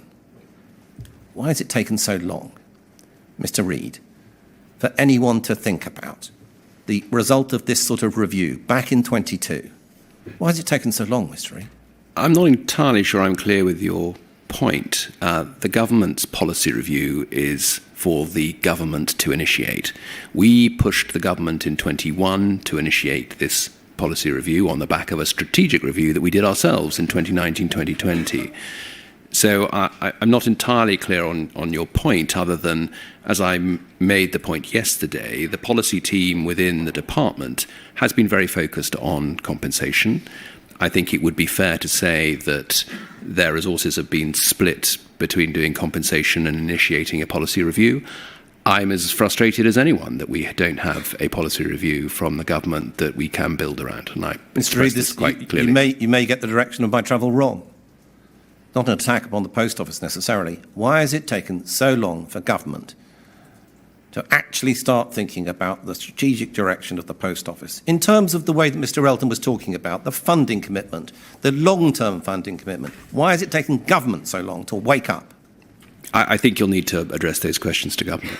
Mr. Reid, you've been in post now for 5 years. Yeah. Tell us what you think has been happening with government. Why has there been a government failure to essentially support the sub-postmasters to make sure that they understand that there is a long-term life for the Post Office? Or why don't you sell it off to Amazon, as Sir Alan suggests?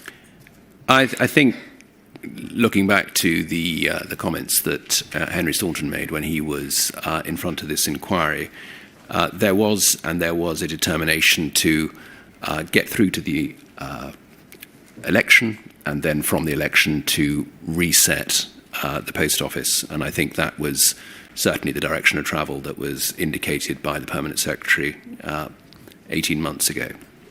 So I think that is probably the underlying driver behind this. I'm very confident that Mr. Railton's enthusiasm and sense of purpose is going to drive the government hard on this, and he made that point very clearly earlier in the week. And I fully expect that the government will obviously get hold of the strategic review, and I hope that they will dovetail that in, as we discussed yesterday, to their own policy review, and that we come up with a sustainable strategy, long-term sustainable strategy for the post office. Mr. Elton implied on Tuesday that that would be in the next 2 or 3 weeks, that the department would respond to that, and I look forward to See, that evidence from Mr. Elton was remarkably tight to the timing of his evidence, and indeed yours. So it seems that just before he was giving evidence that something was done. Was it a letter that was sent to government saying that you need a commitment from government to full funding? Who compiled the document that was sent to government? Was it another organisation? Was it the post office working with another organisation? Where did this impetus come from just before giving evidence, Mr. Elton? Mr. Elton has been very clear that the terms of taking on the chairmanship of the post office was that we would do a strategic review. He was very clear about that, and that was part and parcel with his signing up to be the interim chairman. As a consequence of that commitment from the government, he engaged with Teneo to do a full strategic review of the organisation. They said it would take 4 months. The conclusion of that 4 months is literally about now. So the timing is not unique in that sense. It's exactly what was laid out in the Teneo work that started back in June. So the timing and the question of the timing relates to Mr. Elton's appointment. Correct.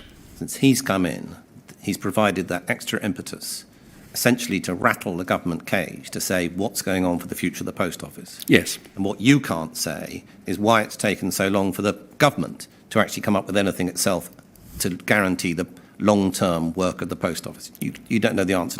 As I say, I think the policy team has been very focused on driving compensation, and that is why they have not taken the policy review forward in the way that I'd articulated yesterday and the day before, which was the first time we would have had a policy review since 2010. Right. Well, we've got some government witnesses coming along and past ministers. So I look forward to asking them questions about that. Now, we've had various references to strategic plans. We've had various references to chief people officers and reviews that relate to outside organisations drafting up something that comes back with corporate speak saying that everyone needs to be nice to each other and everyone needs to remember that there are other people working in a collegiate way within the organisation. Now, I don't in any way seek to undermine the value of such documents. It is important that people working within an organisation do in fact respect each other and do trust each other. These are fundamental to any organisation. But one of the matters that was marked out, and I asked questions of Miss Kewen about these documents, they don't mention sub-postmasters. There were 2 documents I asked her about, the people plan and then the behaviours plan, clearly directed at internal employees. How come under your watch, Mr. Reid, that there's been the production of these sorts of documents that don't refer to sub-postmasters in the way that, frankly, you would expect after all of this scandal? How come, Mr. Reid? I think, as Ms. McKeown referenced, you were talking specifically about behaviours and about the importance of how the post office internally transformed its behaviours. And I think that was and remains a very valid and important part of the work that we need to do to develop our ways of working and to develop our behaviours.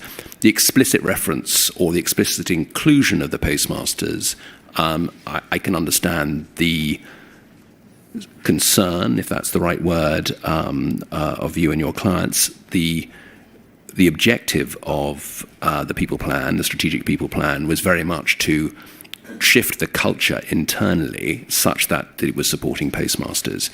It isn't our place to, and certainly isn't my place to, instruct postmasters on how we behave. I think it is our place to communicate to postmasters what we're trying to achieve, and that's what we will be doing through our behaviours document and through our ways of working documents. I've asked you questions about shortfalls, about the policy documents. Yes. You agree that they need review. I'm now asking you questions about these sorts of people plans and the fact that they miss out reference to the sub-postmaster.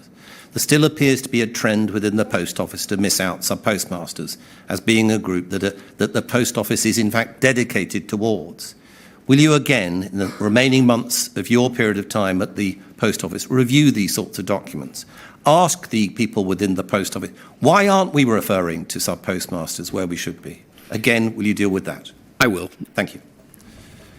Now, Mr. Relton's evidence was something that was set out so that we understand and we wait the result of the review and the discussions with government, whereby there's going to be this recommitment, rededication of the sub-postmaster, of the Post Office towards sub-postmasters. We have messages from people we represent who are current sub-postmasters to say that they're not feeling the love, Mr. Reid. Let me read one.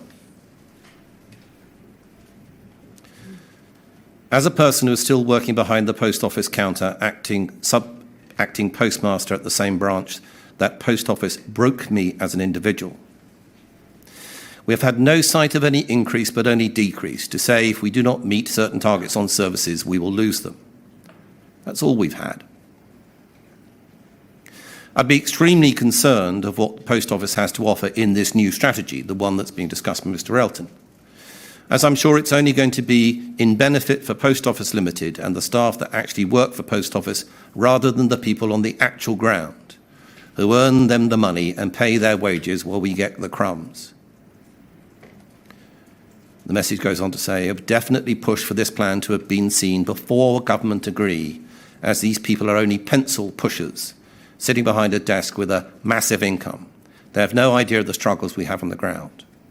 So people in branches are not feeling the love, Mr. Reid. And there are still plans, as we learnt from the current chair of the NFSP, West Linton branch, to close. These are hard-to-place branches. Surely, if there is this root and branch review that is ongoing to discuss the future of the Post Office, with a change of polarity for the Post Office to re-centre itself towards sub-postmasters, surely all of these closures, these branch closures, should stop. Surely there should be a moratorium on actions taken in relation to sub-postmasters. Draw a line, Mr. Reid, to say, if we're going to be changing, let's make sure that the sub-postmasters understand there's going to be a change. What do you think, Mr. Reid? Well, I think Mr. Relton made it very clear yesterday, on Tuesday, that at the core of the strategic review is the relationship with postmasters, but a new deal, I think, was the expression he used for postmasters.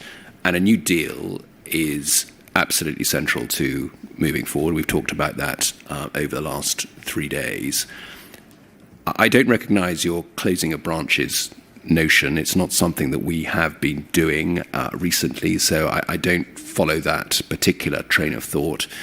We're not seeing churn numbers as dramatic as might be implied, and indeed the stability of the network and the desire of people to open branches is, frankly, given the last 9 months, surprisingly robust. Notwithstanding what you're saying, Nigel's commitment to a new deal for postmasters, his words, polarity, I think we've tried, and this is the next phase of that. We have been engaging, and I know that Nigel made that point with the NFSP and with the Voice of the Postmaster and with other postmaster groups to discuss the issues that they think need to be addressed so that we can bring those into our strategic review, and that's absolutely what has been done and is ongoing. So, Mr. Reid, what it appears to be is that there is a considerable and too far distance between the office of the CEO, probably the board as well, and the individual sub-postmasters working perhaps in small branches in small or low-density population areas. That's what it appears to be, that this message that you keep on wanting to say, understand why, and must get out, it is not getting out. We've seen that from the YouGov report. We see it from such correspondence. You need to close that distance. You need to make sure that the communication is effective. Do you accept that? Well, as I said, we do need to get closer to it. Let me turn then to the schemes, the compensation schemes. I'm just going to describe what they are to make sure that we've got the sheer number of them. There is the group litigation scheme, the GLO scheme. That one's run by the Department for Business and Trade. There is the Horizons Convictions Redress scheme, which the Department for Business and Trade is also administering, which deals with redress for people whose criminal convictions are overturned by legislation. Yes? Correct. There is the Overturned Convictions scheme. The Post Office runs this one, dealing with redress for people whose Horizon-related criminal convictions have been overturned by the courts. Yes? That's correct. There is the Horizon Shortfall scheme. Post Office is administering that one, administering the Horizon Shortfalls that was established in 2020 to provide redress for postmasters who were not claimants in the group litigation. That's correct. Okay, so 2 schemes being run by the Department of Business and Trade and 2 being run by the Post Office. That's correct. Okay. In addition to that, we also have a suspension remuneration review being run by the Post Office. Yes? Yes, that's correct. That's for those individuals who have been essentially highlighted by Lord Justice Fraser's judgments, those people that have been suspended whilst investigations are carried on, and its redress being considered in relation to those suspensions. Is that correct? That is correct. There is also an adequacy of payments under the shortfall scheme, a review of the shortfall scheme payments, because it is being considered that some payments were inadequate. Do you agree? That's correct. And then, unless you're going to tell me there's another one, there is a stamp compensation scheme that is ongoing as well. Is that correct? That's correct. So the evidence in relation to stamps was given, I think, by the NEDs in part. That was because another debacle committed by the Post Office was in relation to stamps, how it was dealt with and interference in branch accounts. Have I missed any schemes? Yes, there are other schemes. Right. Are they schemes that are dealing with financial redress to individuals? That's correct. So what are they? There is a process scheme that is currently in pilot as well at the moment, and there are, I don't recall off the top Help of my us and understand what a process scheme means. Well, again, it's a pilot to try and understand if there are other areas of discrepancy that people have come forward and said we have areas where we think there may be detriment. So we're looking at all of those. We want to be very open and transparent, and if there are people who come forward and say that they have experienced some form of detriment, we want to make sure that we are addressing it head on. Let me give you an example of the experience of one individual we represent. It's Mr. Peter Worsfield. He's finally had his offer on his GLO scheme claim last week. Across multiple heads of loss, he's been offered only 70% of what he claimed. And the reason that he's been given, and I quote, is evidential uncertainty as a result of gaps within the supporting evidence provided. Okay? Now, in the questions being asked yesterday by Mr. Beer, he took you to a document whereby one of the ministers at the department was concerned about the question of evidential support and essentially saying, that's Mr. Hollenrake, that give the people benefit of the doubt in relation to evidence.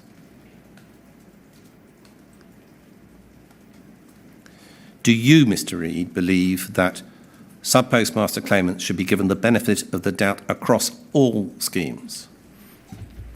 I don't have the detail to be able to comment across all schemes, but I've been very clear that the evidential bar must remain low and the evidential bar must be such that the benefit of the doubt is for postmasters. And I've been very clear about that. I've said that here in this inquiry, and I do believe that, and that is exactly what should happen. It needs to be believed, doesn't it, Mr. Reid? I'm butting in because of something you said earlier in your evidence. You were explaining about the real difficulties for the Post Office in looking at shortfalls because of the amount of time it goes back through into the early 2000s. And indeed, there are questions being asked about another electronic scheme called Capture, so it may go even earlier than that.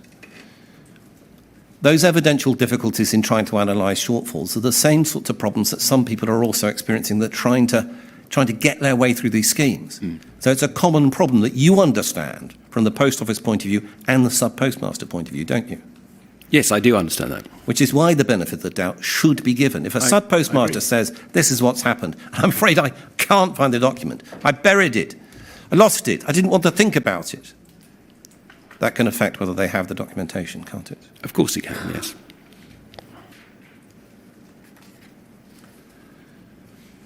Now, the Horizon Convictions Redress Scheme, which is there to deal with criminal convictions overturned by legislation,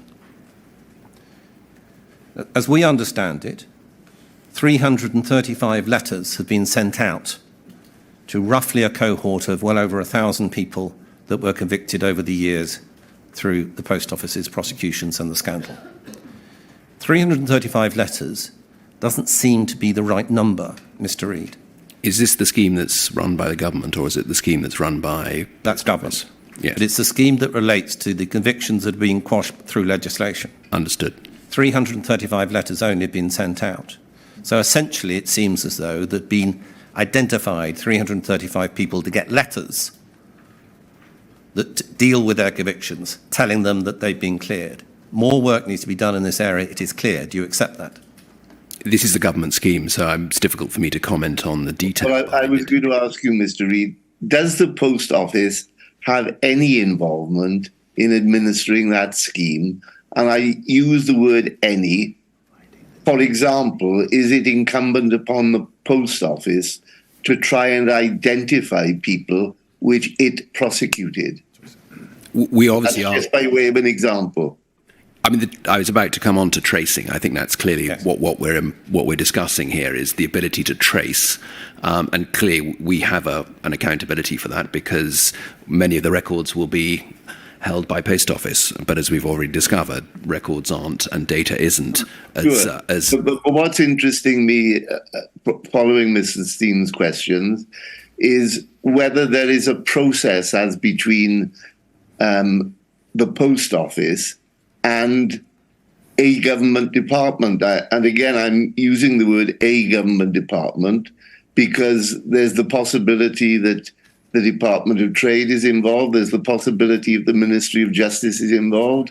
What is the process for trying to track down all these people? I don't have the specific details, but you're absolutely right that there is an operational agreement between the Post Office and the Department for Business and Trade, because the Department for Business and Trade is obviously responsible for this particular scheme. The mechanics of how that scheme works and what the operational KPIs in terms of the sort of time it takes to do disclosure and the time that it takes to do the tracing and the investigation, or not the investigation, but the ability to diagnose those databases is obviously something that's part of the operational agreement between the two parties. I don't have the specifics behind that. Fine. So what this means, Mr. Reid, is this, that it seems almost 5 months from the passing of the Act, which is the Post Office Horizon System Offences Act 2024, more than 60% of the victims of this scandal do not know that they've been vindicated. That's what it appears to be the current situation. If that's what you're telling me, I'm not familiar with those statistics, to be fair.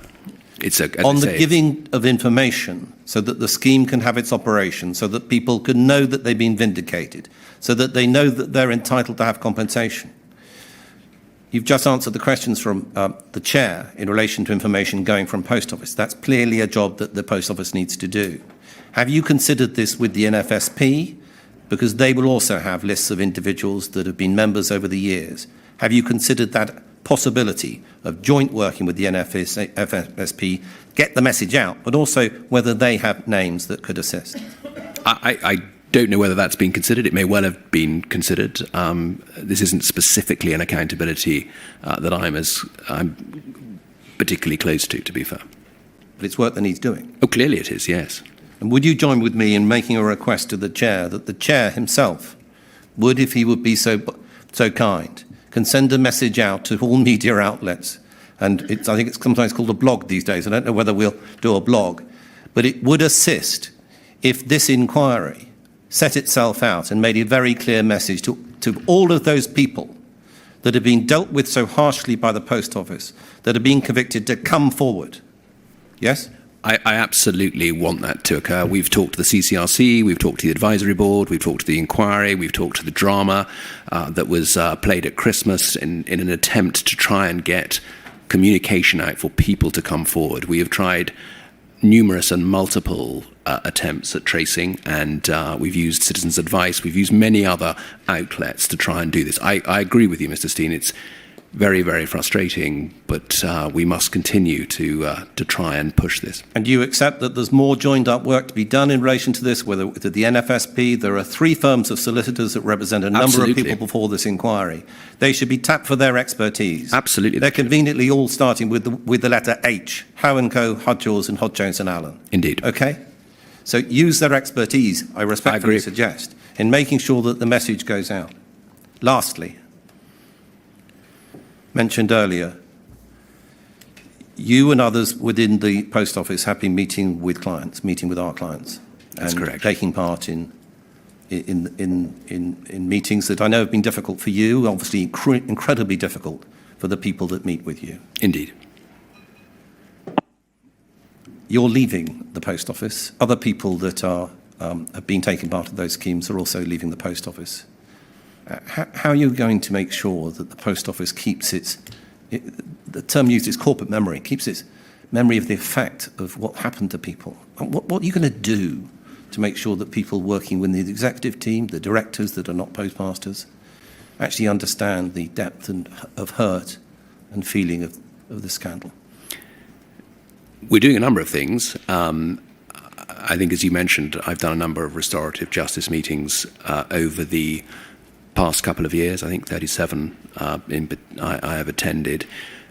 I speak at great length to the organisation at my town halls and at my 10 at 10 meetings to try and convey the trauma and the harm, was the word that I tend to use, that have been inflicted upon many of the families involved. I've spoken to government about it and obviously encouraged my board members and my group executive members to attend the restorative justice meeting. I think it helps shape the solutions that we should come up with and help people in the organisation to understand the implications of this. We've recently instigated, as Ms. McEwen mentioned, online and e-training for all colleagues in the Post Office to help people understand just what the Post Office has put many of your clients through. Let me square a particular circle. You've mentioned families. Yes. Mr. Patterson, the European director of Fujitsu, when he gave evidence before this inquiry, answered my questions. I asked him questions about whether Fujitsu, the company, broad shoulders financially, is prepared to support people that have been affected through this scandal. What I mean is the family members, the children who watch their parents go through hell, that have had their education disrupted, that may have been put off an entrepreneurial career through this scandal. There's no scheme that deals with those individuals at the moment whatsoever. Have you had any communication from Fujitsu to the Post Office saying that, what a good idea, let's get something done for the families, those people affected in that way? Have you had any communication from Fujitsu to that line? I don't believe I have. Has the Post Office set up any schemes that are looking in the direction of support, of providing educational support, bursaries and the like, in relation to those people affected in that way who are not currently set up by affected by the schemes? We are still having conversations with DBT about this. I can assure you, and you'll be able to talk to Simon Recaldin next week, that both of us are absolutely clear that the families of victims need to be considered in this process. And there are two lines of investigation for us here. One is working with DBT to bring this to life. We do believe it is very important, and I mentioned it in my witness statement, that it's something that I personally am very engaged in. And secondly, we've obviously discussed, and at the restorative justice meetings as well, just precisely what some form of memorial, some form of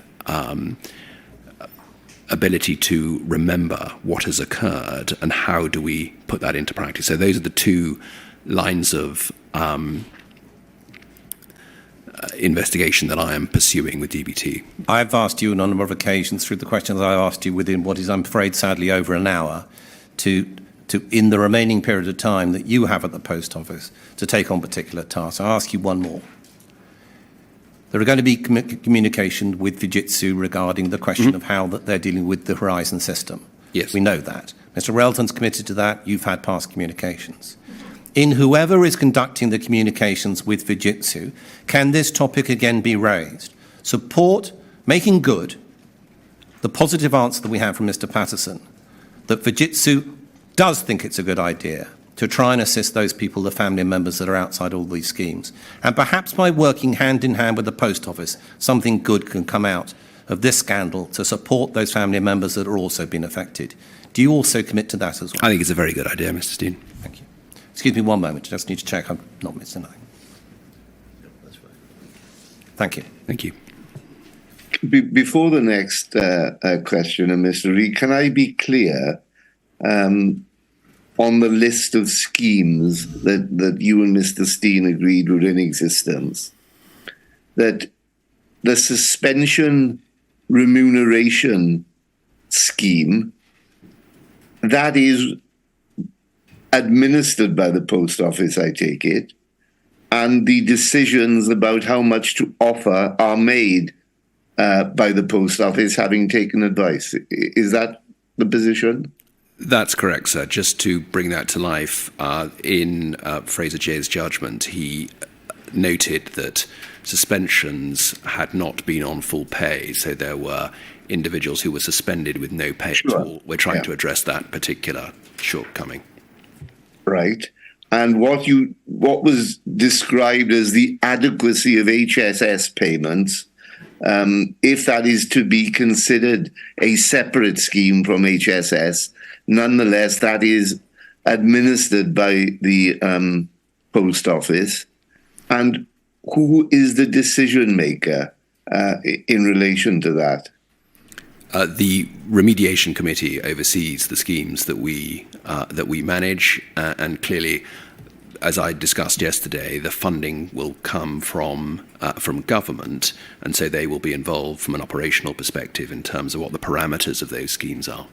Yeah, but can I take it, if it has been fully formulated, if it hasn't been fully formulated, please tell me, but is the adequacy of HSS payments effectively being determined, I'm not saying by the same people, but by the same process as the HSS payments themselves, namely that an independent panel look at it and make a recommendation to the Post Office?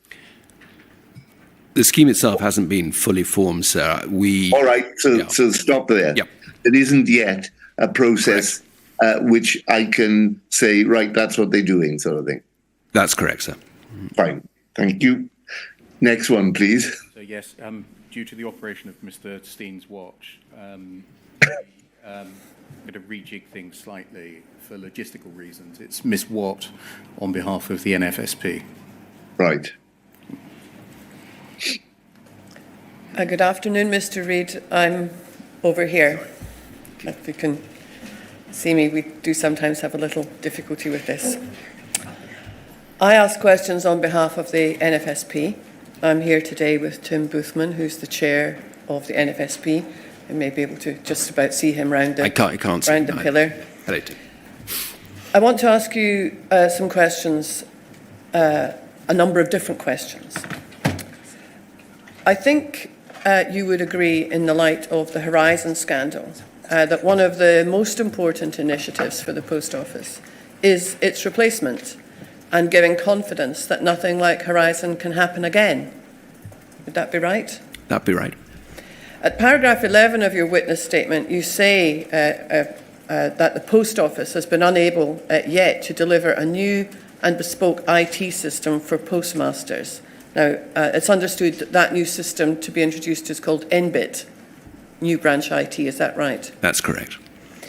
Is it the case that the Nbit system was originally due to be in place in 2025 and that those postmasters in, for instance, what we know as hard to place scheme were scheduled by the Post Office to leave the network before Nbit went live?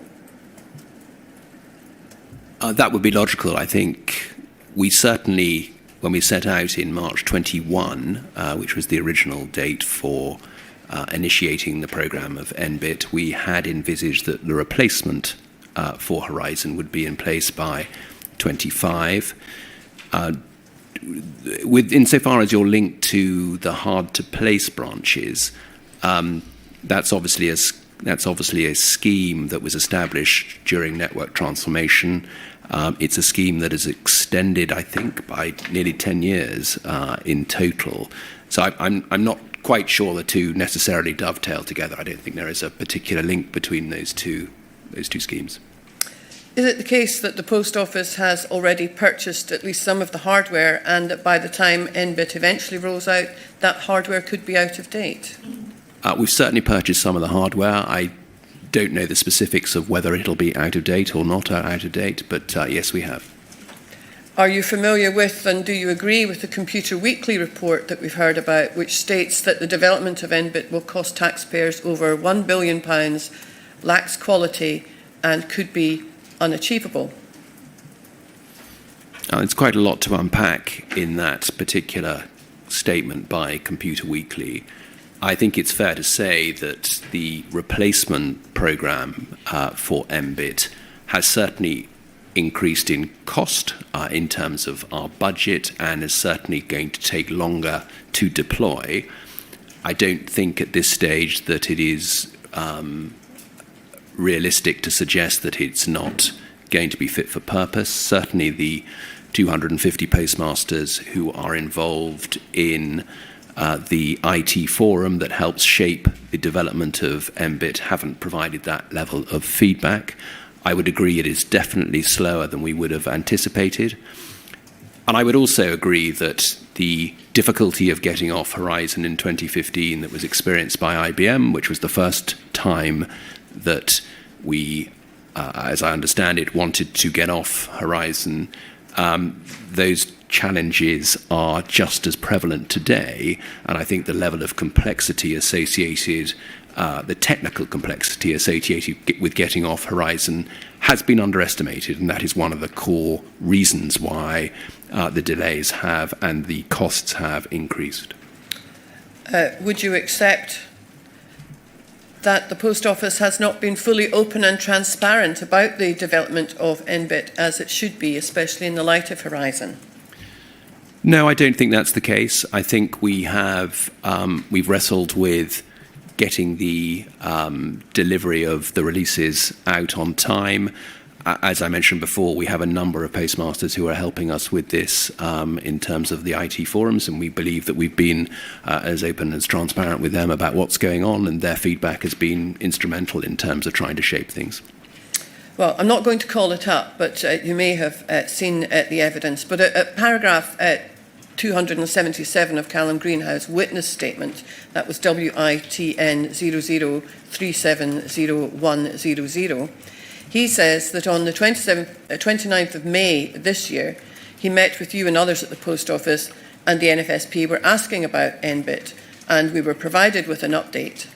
However, the following day, Computer Weekly broke the story that Nbit was unachievable. Whilst we knew it was running late and over budget, at no point in the meeting of the previous day were we told it lacked quality, according to the auditors for the Department of Business and Trade, or that Post Office had asked for nearly £1 billion to fund the project, or that the Infrastructure and Projects Authority were now involved, or that the project had been brought into the Government Major Projects portfolio. Would you agree that the Post Office, which failed to be transparent about Horizon, is now failing to be transparent about Nbit? No, I don't think that's the case. I do recall that Callum, and I think Tim did too, came to the offices, I think amongst a range of different topics we talked about where we got to with Nbit and the progress that we were making. So I don't necessarily agree with that statement, no. I'd like to turn to a different topic now. In paragraph 20 of your witness statement, you state that around 4,000 post offices are loss-making, and also for the loss-making, also for the postmasters who operate them. and that is around 1/3 of the post offices in the UK. I want to ask what you have done during your time, or are you going to do, to reduce the central costs of post office to help improve the viability of postmasters in the running of their post offices? I think there are two core drivers to increasing remuneration for postmasters. I think one is to drive revenue and therefore to be innovative with new products and services. And the second, obviously, is to reduce the operating costs associated with the centre, but also the operating costs associated with running a post office in and of itself. So just taking those one at a time, if we think about the introduction of Nbit and the replacement for Horizon, we believe that the operating cost of doing such a thing will reduce by about 60%, and that will be both for branches themselves as well as for the centre. So that will reduce a run rate of around 60 million a year to Fujitsu to anywhere between sort of 20 and 30. So that will be probably the main driver.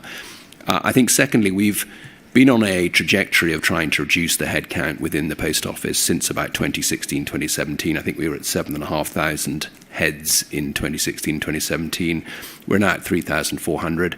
I would fully recognise that we have further to go, and I'm sure that the strategic review will look closely at the central costs to make sure that we continue to reduce those central costs. So I think that would be my secondary point. The third point, obviously, is the way to increase the revenue for these particular branches is to make sure that we can drive footfall and ensure that the products and services we are selling in post offices are relevant to today's consumer. So we're spending a lot of time thinking about how we are central to cash and central to financial services, as well as the major strategy that has been deployed by the Post Office over the last 18 months, which is clearly our multi-channel, multi-product strategy, employing the likes of Amazon and DHL and DPD and Every in our branches. So I think it's a two-pronged strategy would be the biggest way to describe this. One is to continue to innovate and deliver new products and services, and indeed allow postmasters to share in some of the digital developments that we've made, particularly with our savings products, but also to make sure that we continue to cut costs. It's the crucial way to, and the most obvious way to drive profitability. Just going back to the strategic review that you mentioned in part of that answer, given that Network Urban Reinvention 2003, Network Change 2007 and Network Transformation 2012 did not provide a post office that was fit for purpose, nor did it improve viability or security of postmasters' investment, is it not the case that the strategic review is just another way of transferring risk and cost from the post office onto postmasters? I think I said on Wednesday that I had a great concern when I took over the post office in 2019 that postmasters had been left behind in a drive for profitability, commercial sustainability, and the agenda associated with both of those two from a post office perspective. And we've tried to address that. I think Nigel is very, very alive to the desire to have a new deal for postmasters, and as I mentioned earlier, the polarity issue in terms of making sure postmasters are front and centre.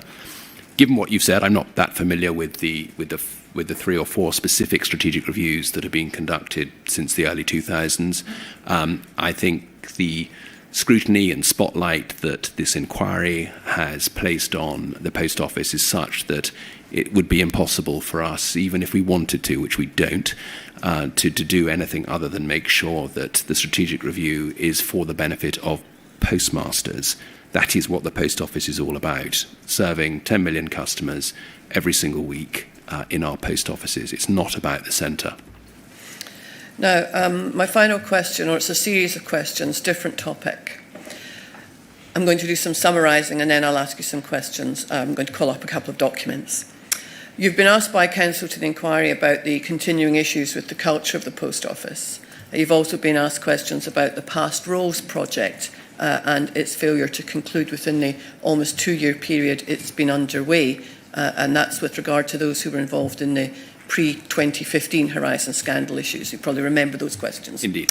And I think your position is that following the judgments in the GLO, cultural change is important, and from your perspective has taken place at least in part. Is that correct? That's correct. And I think your position is that the Past Rows project is an important one. Yes, it is. Not least to give sub-postmasters confidence that the culture and attitude towards them has indeed changed. Absolutely. So I would like to ask you about something specific in respect of those 2 points and to suggest to you that there's actually a direct effect between those 2 things on sub-postmasters and their representative body, the NFSP. Now, in this phase, the inquiry has heard evidence from the 2 Postmaster NEDs and from Callum Greenhow, the Chief Executive of the NFSP, and I think you said you heard at least some of that evidence or so. I did, yes. As to how near impossible it is to get anything done, that's done today, which benefits sub-postmasters such as remuneration. And in his evidence, Mr Greenhow put that down in large part to the culture at the post office, that it has not in fact changed and needs to change in order for there to be a real difference for some postmasters. Now, under your 5-year leadership, there are some people who were there during the peak of the Horizon scandal era and who today deal with postmasters and postmaster issues.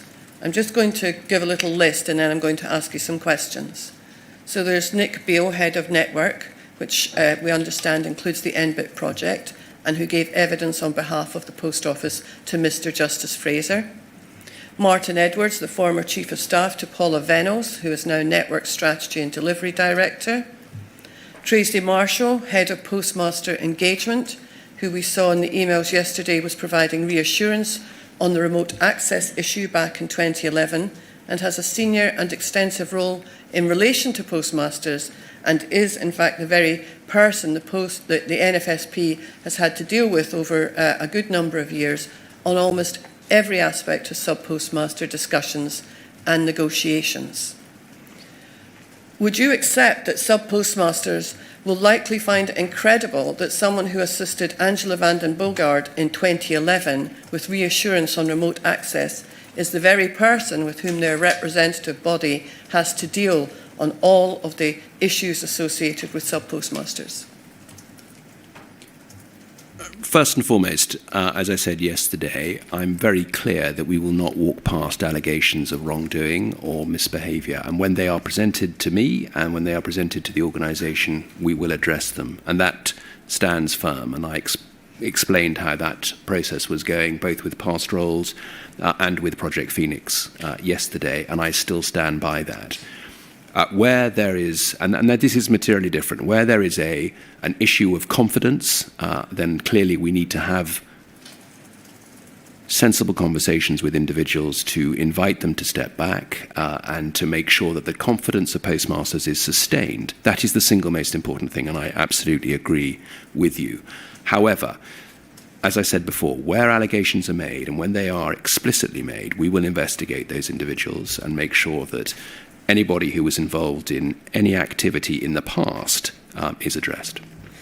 Just to be clear, my questions are about the confidence that sub-postmasters and their representative organisation can have, as opposed to any specific allegations of wrongdoing. So just to be clear about that. I understand.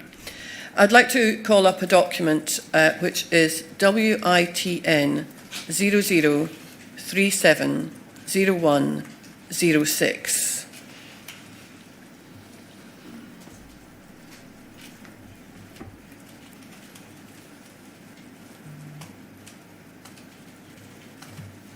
And to go, this is a letter from the NFSP, from Callum Greenhow, to the then Postal Affairs Minister, Kevin Hollingrake, of January.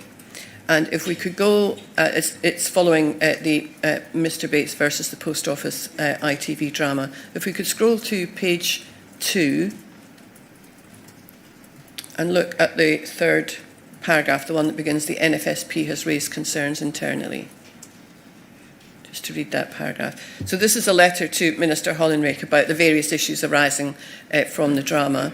The NFSP has raised concerns internally with Post Office that there are still employees of Post Office who were involved in internal discussions about bugs, errors, bugs, defects or errors, where directions were given for minutes not to be taken or were part of the investigation, audit and contracts department, who hold roles that are postmaster facing, we are not confident that the correct review has or will be taken.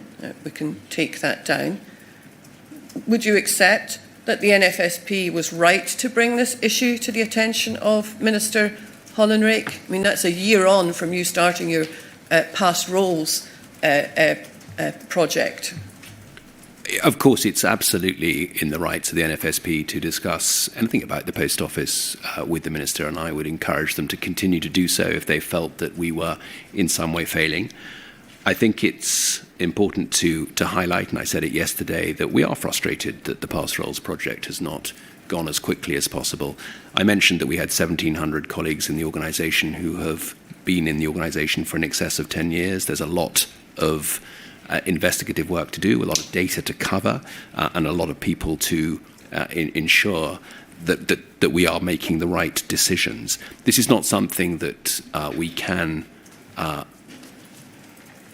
follow some of the practices of the past, should I say. It's very important that we get this right and that we give people who have employment rights the right level of opportunity to express precisely what it is they may or may not have done. So the investigative work has been slow, and I would agree with that, and I acknowledged that yesterday. I would have much preferred it to have been quicker, but as I say, I can give you confidence that we will not walk past any allegations and we will not walk past any wrongdoing by individuals who are in the organisation today that may still be operating. Well, Mr. Reid, not just slow, too slow, would you not say? I did say that, yes. Mm-hmm. I'd like to call up another document. That's NFSP 00001471.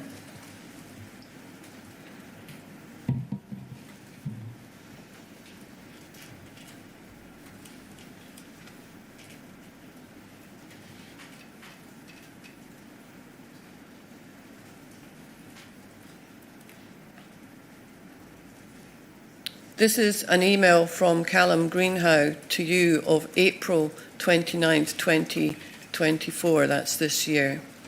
And he's sending it on to you so that you can send it to the Post Office Board.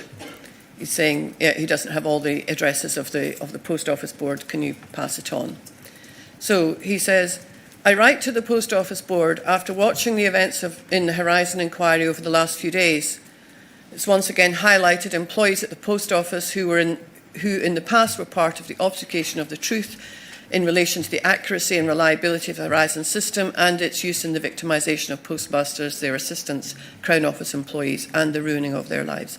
Some of these employees of Post Office involved in the past remain employees of the Post Office today, where their present roles is very much postmaster facing or are indeed in senior management position. This information is not unknown to the board, yet as a group there has not been any action taken to remediate the situation.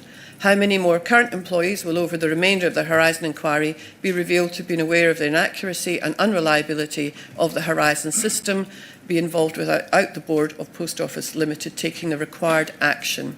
This is not the first time I have raised this with the Post Office. I'm sure you will appreciate that as a group of postmasters ourselves, we are growing increasingly concerned that we keep having to deal with those individuals who have been involved in the most reprehensible behaviour towards postmasters, and indeed, as has been repeatedly stated, and he goes on to talk about what was said at the inquiry. To be clear, it is imperative that the board takes the required governance remedial action to identify any and all current Post Office employees.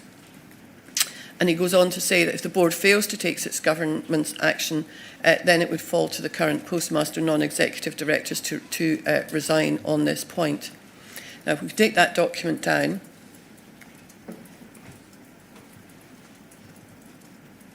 This is Mr. Greenhow raising directly with you in April this year and asking you to take that to the board. What did you actually do with that email? It was circulated to the board. It certainly formed part of the discussions that we as a board have had since that time on past roles. And I will refer to the comments that were made by Karen McKeown last week in her evidence about how seriously this has been taken at the board, about how complicated it is, and how much debate and discussion is going on at a senior level. As I said earlier, we would like this to be much easier, and you will have seen emails that have come up in the evidence from me on this particular topic. It would have been much easier if this was a very simple process. It isn't. We're trying to deal with confidence of postmasters. We're trying to deal with individual rights of colleagues, and we're also trying to deal with an investigative work to find out if there are allegations that are substantive to wrong behaviour or past behaviour. So it is a complicated piece of work, I agree, and it's not easy for us to come down on a left or right decision. It's much more nuanced than that, I'm afraid. Did you know that after that email of the 29th of April, that the Post Office intended to send those same people to the NFSP's annual conference on behalf of the Post Office until Mr Greenhow asked the Post Office not to send them? I wasn't aware of that, no. Okay. Just a final question then. So would you agree that, given the Past Roles project, which you have said started almost 2 years ago, it is in fact a disgrace and disrespectful to sub-postmasters that those involved in the past, not about wrongdoing, but in front-facing postmaster roles, are involved in so many matters that affect the postmasters today? No, I don't think it's a disgrace. As I said before, we are not going to have a witch hunt unless allegations are made very clearly, and that is still my position. I've been very open and said that we will remove individuals where there is a lack of confidence, and that is something that we are obviously working through, and Karen, as she mentioned last week, was doing exactly that. Thank you, Mr Reid.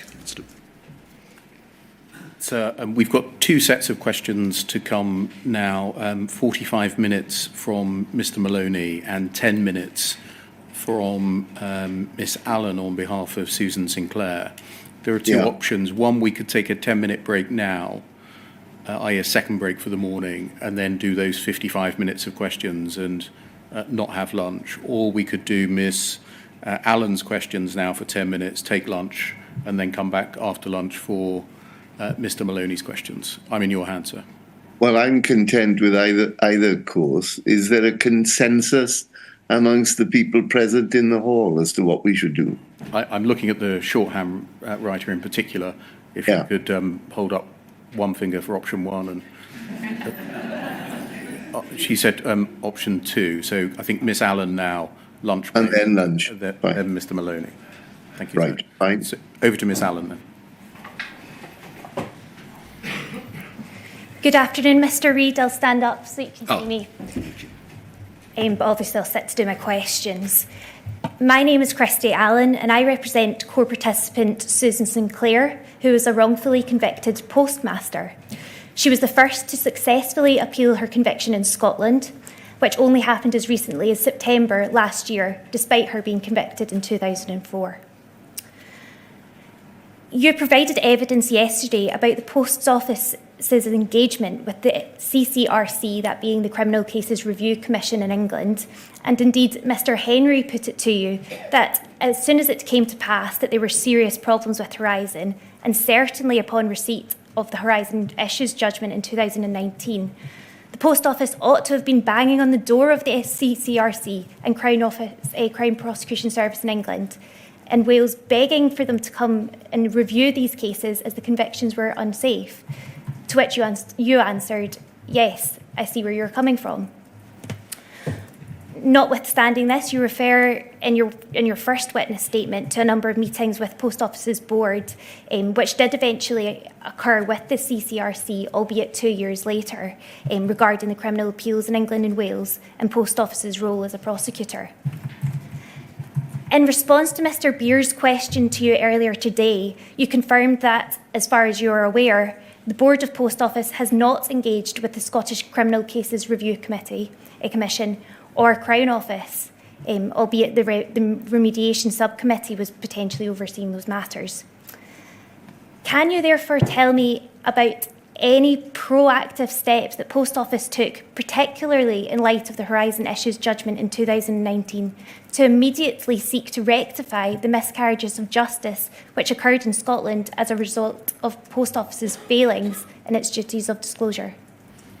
I'm not close enough to that particular issue that you're describing. As you rightly point out, the Remediation Committee has been engaged in those matters. I don't sit on the Remediation Committee. Again, I'm fairly certain that Simon Recaldin, who is a subject matter expert in this area, will be providing evidence next week. No, wrong. I think it's on November the 4th, in fact. He's obviously going to be much better placed to comment. I don't want to sort of muddy that water. But to be clear, the Post Office's board didn't engage with the Scottish Criminal Cases Review Commission or Crown Office? Not as a board. It may well have been the case that the Remediation Committee did, or indeed that the Remediation Unit did. I'm afraid I don't have that detail. You've repeated over the course of 3 days the fact that since before 2015, and indeed before your appointment, the Post Office ceased to privately prosecute postmasters in England and Wales. Remind me again the reasons for this? Sorry, could you want to repeat the question? Sorry. Before 2015 and before your appointment, the Post Office ceased to privately prosecute sub-postmasters in England and Wales. What were the reasons for that again? Well, why did they cease to Yes. to prosecute? I mean, clearly. Can you answer that, Mr. I'm not sure I can specifically. I think that's probably quite a complex answer to that, and it all occurred before Mr. Reid was imposed. So I think Yes, I thank you. have as much information as I'm likely to get on that from the previous phases of the inquiry. Thank you, sir. I'll move on. And in your evidence on Wednesday, when asked by Mr. Beer whether Post Office's current investigative function is fully compliant with all relevant legal standards, you confirmed, as far as I'm aware. Is that correct? As far as I'm aware, yes, that's correct. You are aware, Mr. Reid, that Mr. Beer asked you what your response was to the Lord Advocate, Scotland's most senior law officer, stripping the Post Office of its role as a specialist reporting agency in Scotland earlier this year. And you confirmed that it's not an enormous surprise that this decision has been made. Why does that not come as a surprise? Well, I think it's in keeping with the direction of travel of the last 5 years since the HIJ and CIJ were handed down. I don't think that would come as a great surprise to me. That's my point. And prior to this, Post Office, in its role as a specialist reporting agency, was an organisation who could investigate and report crimes directly to the Crown Office and Procurator Fiscal Service, the independent public prosecutor in Scotland, as opposed to having to first report this to other law enforcement agencies to investigate, such as the police. Is that your understanding? I'm afraid I don't have the level of detail that you're suggesting. Prosecutions haven't occurred since 2019, since I've been in position. In fact, they haven't occurred since 2015. So forgive me, but this level of detail is not something that I am aware of. Well, that would be what a specialist reporting agency does, and that was Post Office's role prior to May earlier this year when it was stripped of that role.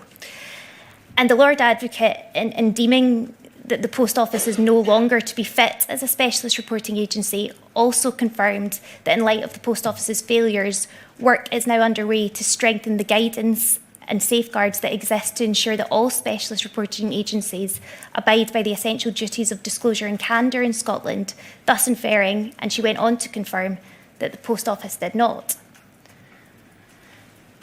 Mr. Reid, is it really correct that Post Office does not have an official response to being stripped of its role as a specialist reporting agency in Scotland?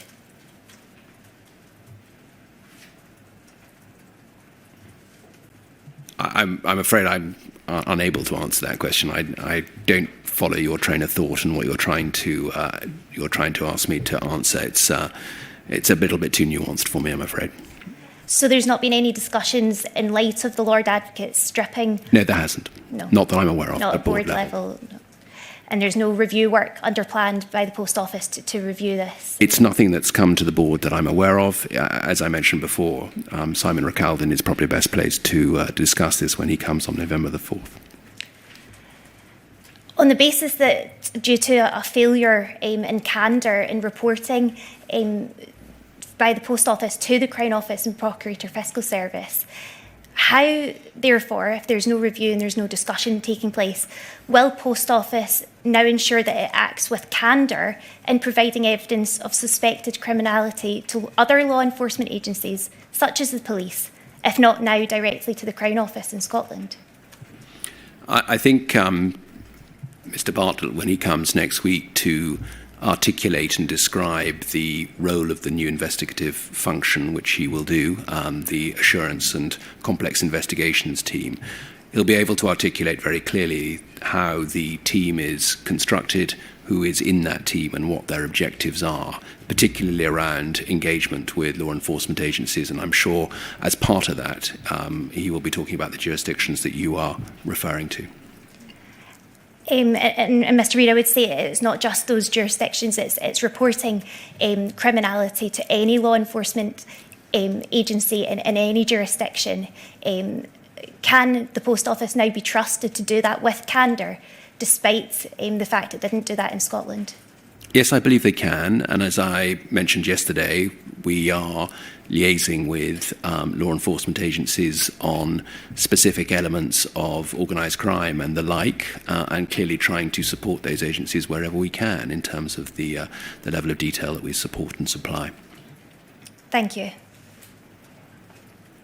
Right, so we'll break off for lunch now and resume when, Mr. Beer? So could I say 20 to 2? Yeah, certainly. Thank you. Good afternoon, sir. Can you see and hear us as the usual question is? Yes, I can. Thank you. Thank you, sir. Mr. Reid, my name's Tim Maloney, and I ask questions on behalf of a number of core participants, essentially postmasters, all of whom have been prosecuted to conviction by Post Office and subsequently have had their convictions quashed. I understand. Quite close to the beginning of your evidence, Mr. Beer asked you about the appreciation at senior levels in Post Office of the seriousness of the implications of the Common Issues Judgment and the Horizon Issues Judgment, and what that was not long after you took up your post. Yes, he did. Yeah. And you agreed to his term that the leadership team was living in a dream world, some of them, and didn't seem to appreciate the implications of the judgments. Yes, I qualified that by saying that some were in denial and some were in paralysis of the judgment that was made, and limited contingency had been put in place for the prospect of losing the litigation. Yeah. But the primary focus was on looking to the future without there being a real emphasis on rigorously examining what had gone on in the past at that stage. I think that's a fair conclusion. Yeah. And so, for example, you weren't directed towards the examination of the propriety of previous convictions. No, I wasn't, no. But you went on to say that the negotiation and settlement process around the Common Issues Judgment and the Horizon Issues Judgment gave you an opportunity to more fully understand the implications of the judgments. Yes, unquestionably, that was my genuine introduction to the victims, first and foremost, and also, therefore, the understanding of the behaviours rather than necessarily the system, if that makes sense. I think that was my introduction to behaviours of the past. Can I just focus on your introduction to the victims? Yes. For these purposes. And you were able to listen to postmasters and hear the accounts of what had happened to them. That's precisely how how that process worked, yes. Yeah. And just as one example of that, did you take part in a mediation meeting in respect of the GLO at which postmasters were present? Yes, the 4 or 5 days of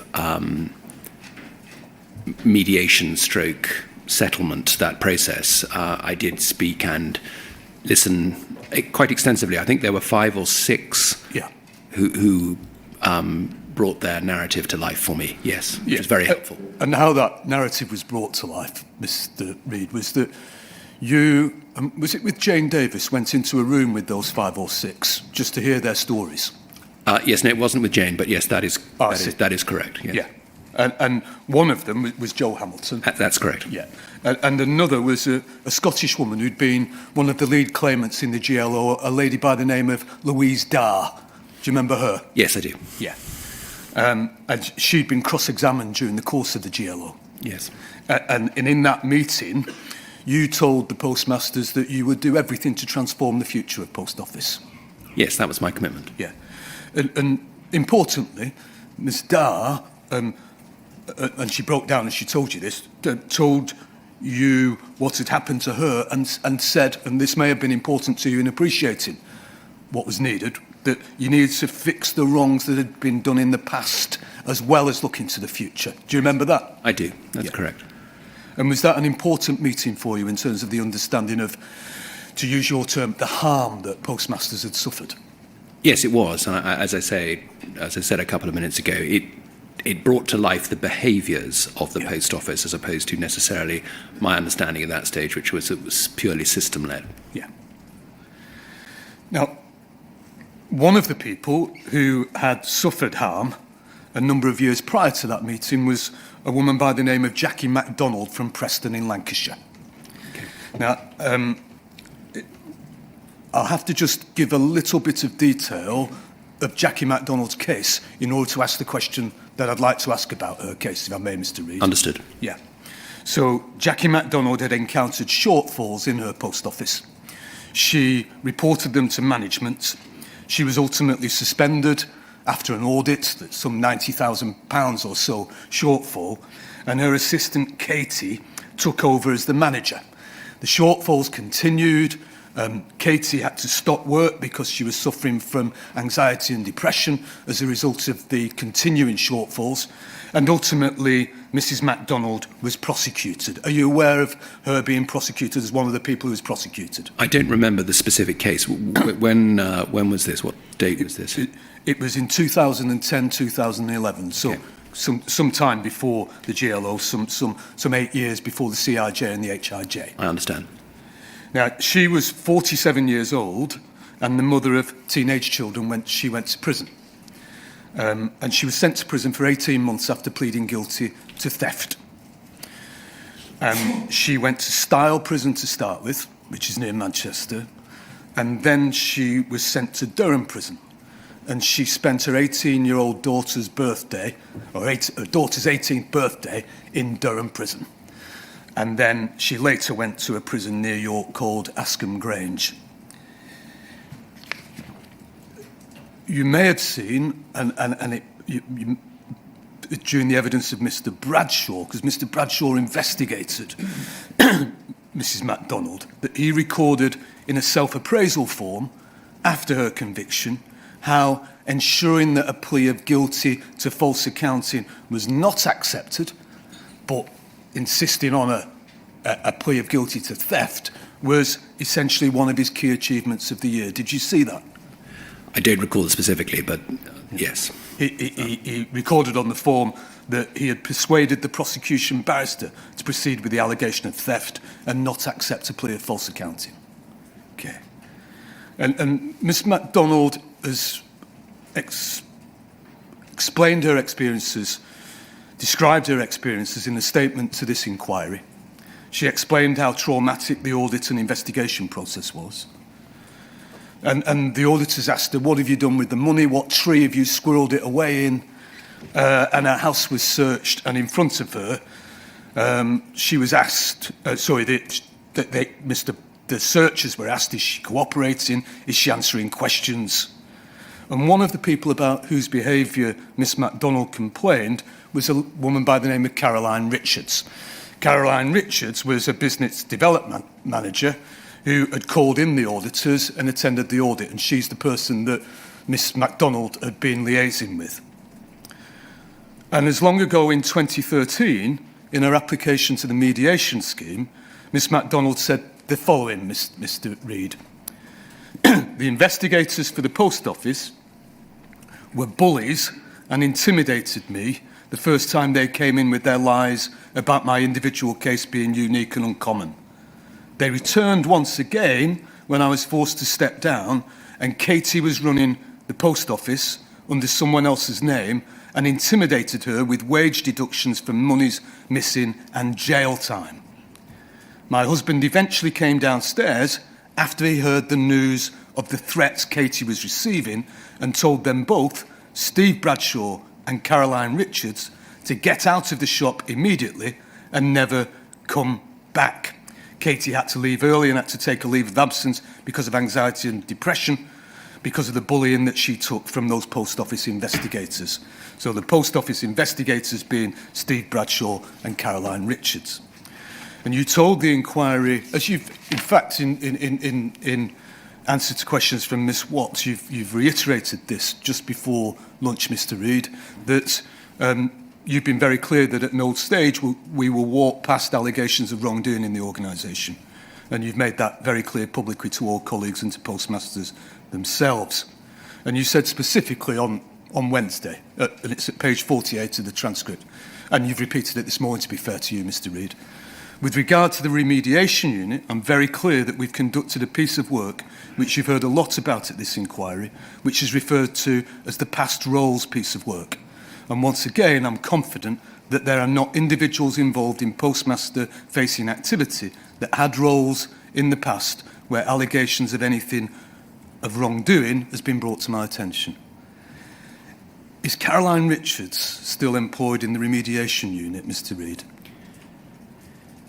This is quite a difficult question because, and I'm looking to Sir Wyn, I'm not sure I'm at liberty to discuss some of the specifics about these individuals. If you recall, a couple of days ago, we talked about external agencies supporting us, and there are a number of individuals that I think it would be inappropriate for me to mention and to give any insight into what is specifically happening. I know that doesn't sound particularly helpful, but No, I understand, Mr. Reid, and I think it would be unfair on all individuals if I were to not understand. Yes. Plainly, there have to be parameters. Correct. Can I ask you some more general questions Yes. about that then? Can I take it, Mr. Maloney, that you don't wish to pursue that specific question? So I think the question's been answered by to be honest. There are obviously we have to be responsible with questioning, sir. I think I only asked you so that you didn't feel inhibited on behalf of your client in going any further if you thought that it was appropriate to go further. If you're content with where we've got to, that's fine by me. If I'm being told by a witness that he has real reticence about going here, that there are particular reasons why they can't go there, then I think it's only responsible because I can deal with this generally.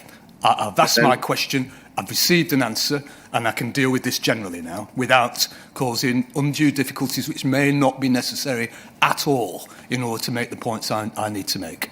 Fine. Thank you, Mr. Maloney. Mr. Reid, would you, without descending to the specifics, would you accept that, and recognising your qualification as to postmaster-facing activity, but would you accept that, as a general principle, somebody about whom complaints had been made of a nature that were made against Miss Richards should not be involved in the remediation process? I agree with that, and I would just bring a little colour, if I may. Yeah. The Project Phoenix work, which is ostensibly feedback and narratives that we received during phase one of the inquiry in terms of the human impact hearings, as well as what I have experienced through my restorative justice meetings, and I received direct feedback during those meetings on individuals. That was the genesis of the Project Phoenix work.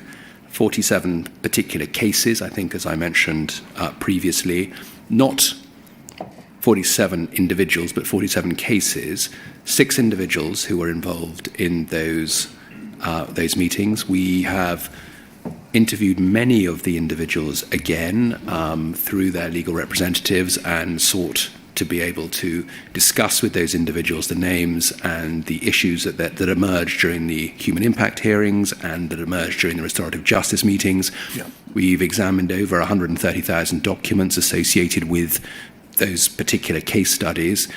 The number of individuals impacted is 6, of which, as I mentioned, I think on Wednesday, 3 are specific cases that we've just touched on now that I would say that I've got external agencies are helping look at that. Can you understand that for postmasters who are making a claim for compensation, the idea that one of the unit that is dealing with claims for compensation might be somebody who was involved in previous misbehaviour would be something that would concern them? I think that would be very concerning for them, yes.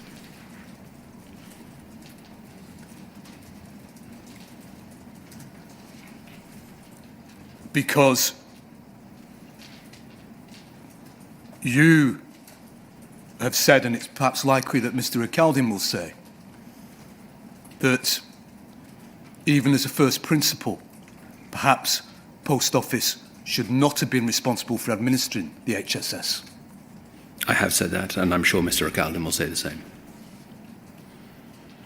And so to compound that with having a member of staff, I'm speaking in general terms now, against whom complaints have been made for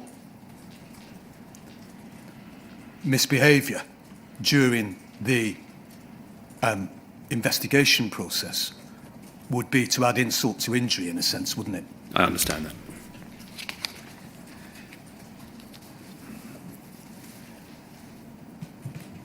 And you talked this morning of rebuilding trust.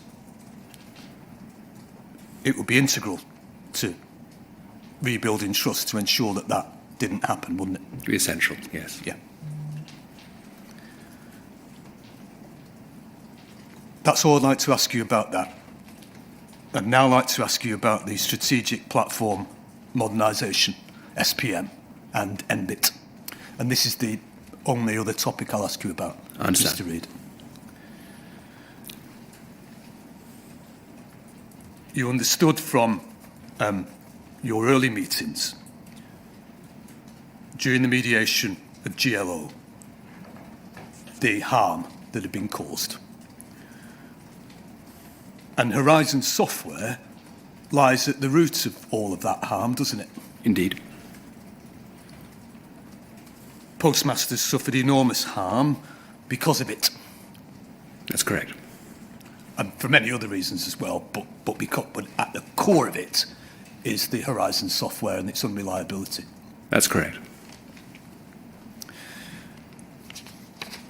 Plainly, you'd accept that dealing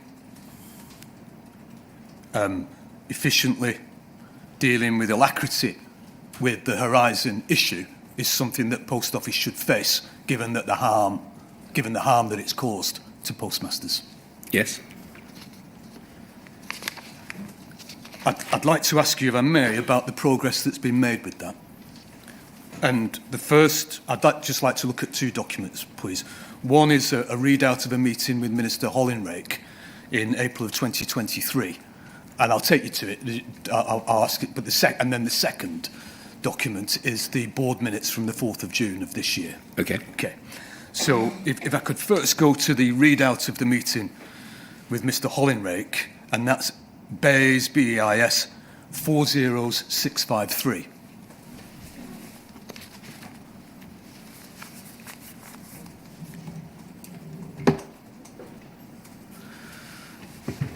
Thank you. Thank you very much. And this is we can see the introductions, don't need to go there, but we can see the attendees. If we scroll up, please, thank you. We can see that you're there, Mr. Reid, as is Mr. McInnes from Post Office, and Lorna Grattan, and also Minister Hollenrig. Yeah. Can I just go to some of the detail of this? And if we could scroll up further now, please, so that we can get the main body of the... That's great, that's spot on, thank you. We see at the start that you raised the fact that the Permanent Secretary had made the decision to withhold the funding and asked for Mr. Hollenrich's opinion. Mr. Hollenrich said that he, the Treasury and the Permanent Secretary are keen to see a plan from Post Office about its funding ask and know that the Horizon replacement is a concern. You said that the funding ask won't be ready, approved by the board until June. And the main issues are Horizon replacement, Paul underestimated the cost of this, and then the inquiry costs and the compensation costs. And then, but I'll go on to the rest of it. Did you, at this stage, not have a firm plan as to what to do with Horizon? Yes, we did have a plan, but as we were overrunning, it was important that we come back to government who wanted to understand what they thought our revised plan for Horizon was in terms of the overall funding for Horizon. Yeah. Then, if we go down further, we see that on the penultimate bullet point of this, which is on the second page, but we can see it here, Nick Reid said that another pressure was the inquiry, which is going to scrutinise the rollout of the Horizon replacement. Paul needs to ring-fence compartmentalise this piece of work. What did you mean by the inquiry is going to scrutinise the rollout of the Horizon replacement?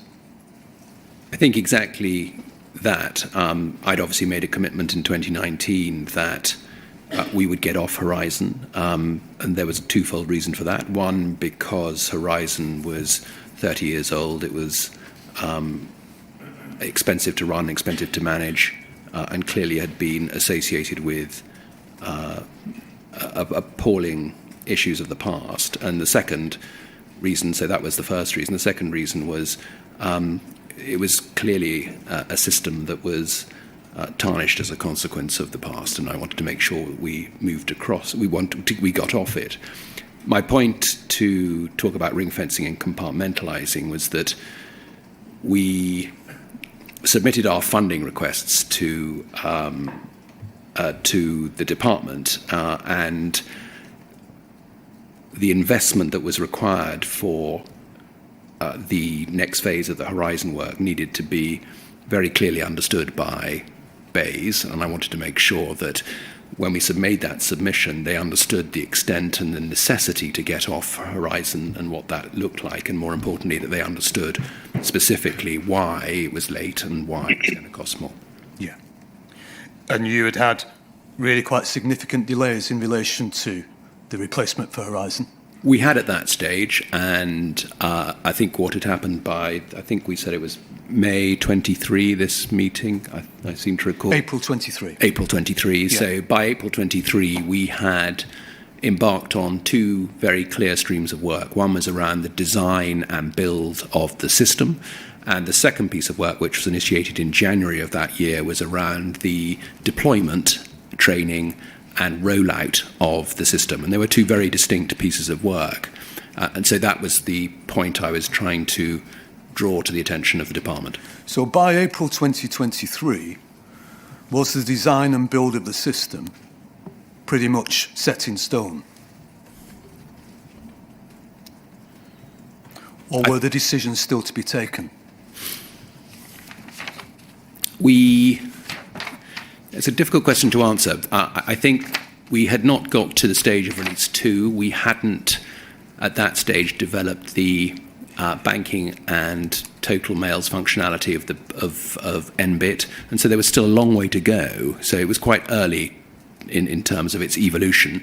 We were still having conversations about is this a replacement for Horizon, or is this a modern system development that is going to ensure that postmasters are in a very different, put in a very different place? And I think if I look back to 2019, it was very much we are replacing Horizon, as opposed to this is going to be a full-scale transformation of the underlying EPOS system, which is very much the attitude today. And I think that's one of the core distinctions between why, when we set out on this journey, the replacement was 180 million or there or thereabouts, and why that cost has obviously increased as a consequence of what we've learned through the inquiry. But more importantly, that we want a system that is more than just a replacement, but actually is a whole-scale transformation of the way we do business in the post office.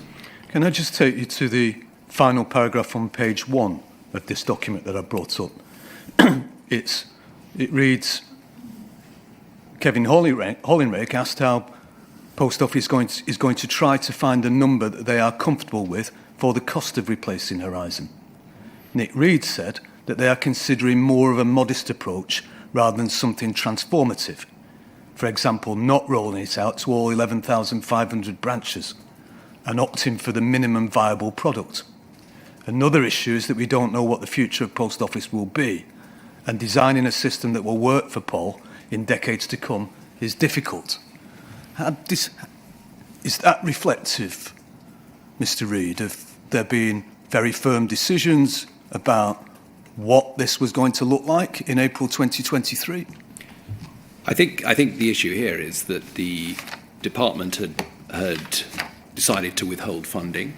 They were concerned about the potential cost of the replacement system, and they wanted us to consider other options, and all options, in fact. And it was at this stage that we came back and had a broader conversation around, well, what are those options? And so there isn't any certainty here, is there? And you were essentially considering something less than transformative. Yes, I mean, that was one of the options that was on the table. Yeah. So there was no certainty in April 2023 about what the replacement for Horizon was going to look like. Well, we thought we were on a particular journey, and the government were concerned about the increasing cost, and they wanted to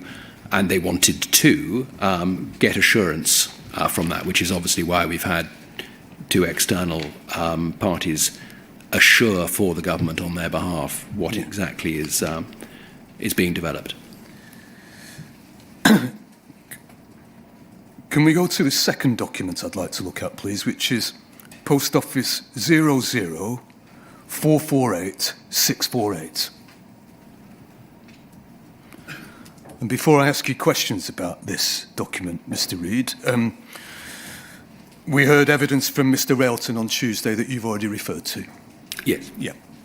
And you were present when Mr. Railton gave his evidence. I was indeed. Yeah. And Mr. Railton has been interim chair since the 24th of May, 2024. That's correct.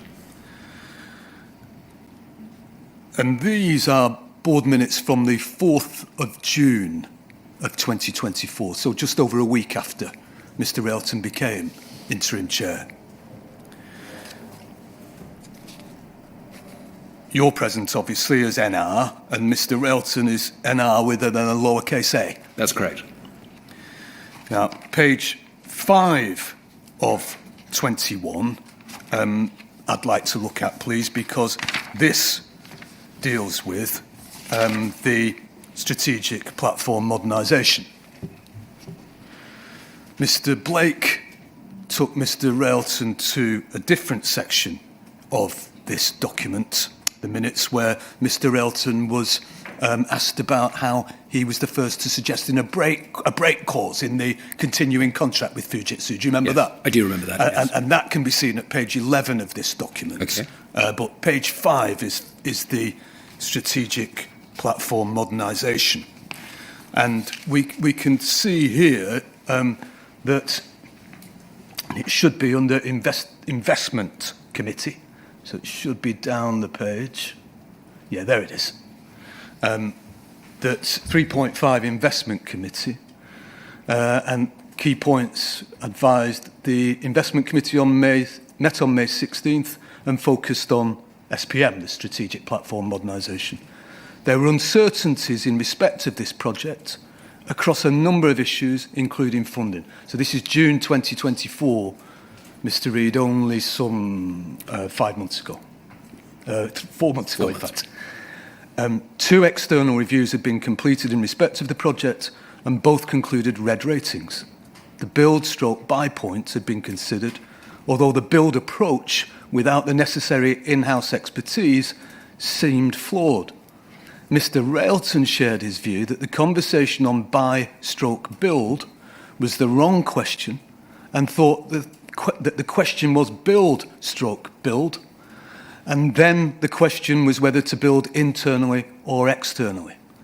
There needed to be a number of conditions met for a successful internal build, however, such as stable business, good governance, and quick decision-making. With the company not fulfilling these conditions, the view of Mr. Railton was that a third party should be commissioned to build. Mr. Railton advised that he saw 3 options. Firstly, SPM could carry on as was. Secondly, a third party could be engaged to build the new system. And thirdly, that Horizon could be brought in-house. All of these options needed to be carefully considered. The dashboard reporting to the investment committee showed 17 red platinum projects. A number of these were outside appetite, although there was a lack of clarity around the definition and terms were not used consistently throughout the business. It was noted that issues in respect of the copper stock project, including management of the contractor and communications. There's still really quite a lot of uncertainty around SPM, even in June 2024, isn't there? Different uncertainty, but yes, there is uncertainty. Yeah. And that's the new chair coming in essentially suggesting there needs to be root and branch consideration of this. That is correct. Yeah.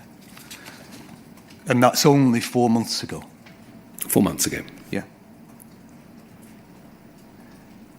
Mr. Railton was asked by Mr. Blake when he gave evidence the following, and this is at page 164 of his evidence. We've seen in the YouGov report, for example, and in evidence that the inquiry has heard, of issues still being experienced by sub-postmasters in relation to their use of Horizon. And that's the importance of it, Mr. Reid, isn't yes. it? It's still ongoing. Is it possible, is it likely, that sub-postmasters are going to be using that same system into 2030? And Mr. Railton replied, it is possible. I don't think it's likely, and certainly our intention and the intention of the new team is to move away from Horizon to a new system that can deliver. I'm sorry to go back to the strategic review, but a system that's fit for the future as soon as possible, but to do that in a way that doesn't disrupt postmasters' activities. So that was the answer as to whether or not, essentially in 2030, which is when the Fujitsu contract is due to run out, isn't it? Well, we haven't got agreement to a 5-year commitment, yes, but that was the plan. Yes. That's the possibility. Is there a firm decision in the strategic review as to how to do this? I'm not asking you what the decision is. Is there a firm plan now in respect of all of the replacement for Horizon in the strategic review? I've not yet seen the specifics of this. As you're probably aware, for the last 6 weeks, I've stepped back to focus on the corporate statements associated with the inquiry, and that is something that I'm sure at the end of this particular session, I will be back involved in that activity. So I can't give you that assurance at the moment, Mr. Maloney. Has it taken too long to find a replacement for Horizon? Yes, it has. And do you bear any responsibility in how long it's taken, Mr. Reid? Yes, I mean, if you go back to my last statement that I made, the very last pages on that statement, I have a number of regrets, I think, in my 5 years in the business. And one of those regrets is the inability to have the bandwidth to get involved in the SPM program and project as much as I would have liked, having been spread a bit too thinly. And that is a big regret of mine, and I wish that I'd had more time to do that. One of a number of regrets, but that was certainly one of them which I expressed in my statement. That's all I asked, Mr. Reid. Thank you. Thank you. Sir, unusually, I've just got a couple of questions to ask, which I've been asked to put to Mr. Reid, one by way of correction of something that I said, and then some supplementals that follow it. Yeah, sure, Mr. Beer. It'll be less than 5 minutes. Can we look, please, at poll 0044 8701?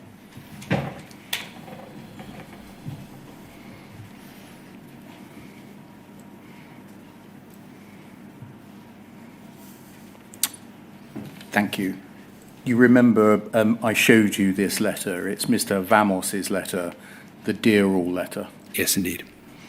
And I drew your attention to the third paragraph, the fourth line, in which it was said, in reality, it's highly likely the vast majority of people who've not yet appealed were in fact guilty as charged and were safely convicted.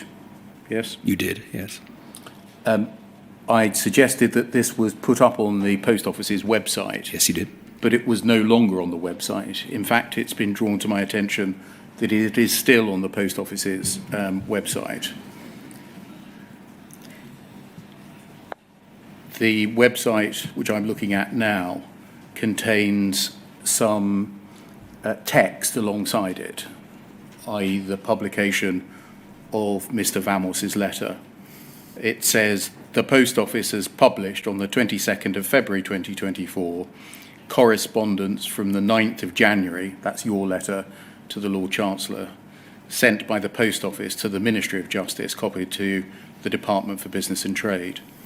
The purpose of the correspondence was to explain the work that the Post Office had requested its legal counsel, Peters and Peters, undertake to proactively identify on the papers available any convictions that could be unsafe.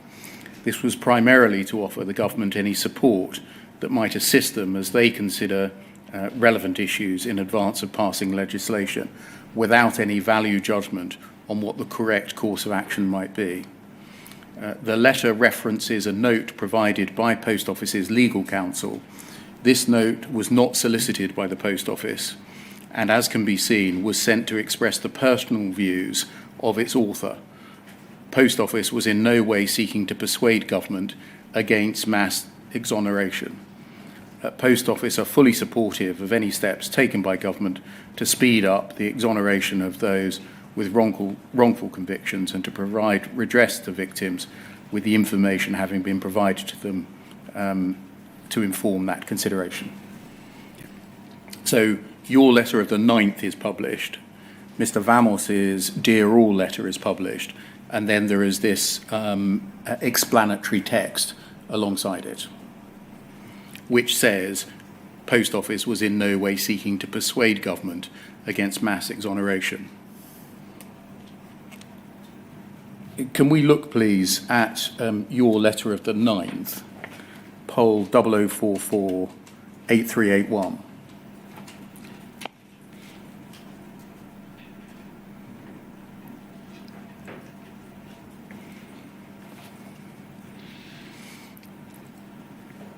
I drew your attention to the fourth paragraph of this, if we scroll down.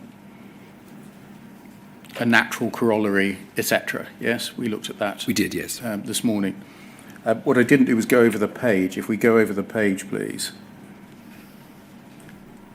You wrote in the penultimate paragraph, in the meantime, I attach a note prepared by Peters and Peters, which covers this and other issues you may find helpful in your deliberations. And that's the Vamos Dear All letter. So whoever the Dear All was sent to, it had certainly got to you by this time, hadn't it? It looks like it, yes. The covering text on the Post Office website, when it speaks about the Peters and Peters note, essentially takes 2 points. It says, firstly, Mr. Vamos's note was not solicited. Yes. And secondly, it says it expresses the personal views of its author. Was that the Post Office distancing itself from the content of Mr. Vamos's letter?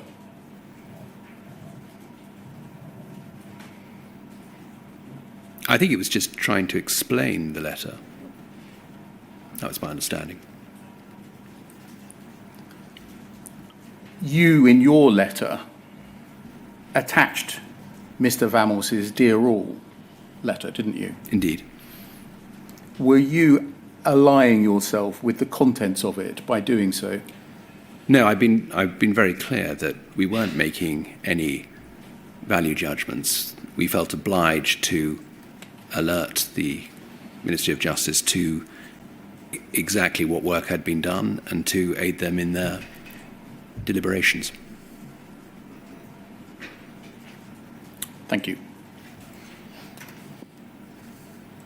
Thank you, Mr. Beer, and thank you, Mr. Reid, for 4 witness statements, 2 of which are very long and detailed, and for giving evidence over 3 days before this inquiry.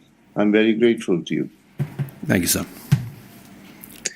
Right, we'll adjourn now and resume on Tuesday morning at 10 o'clock. Thank you very much, sir.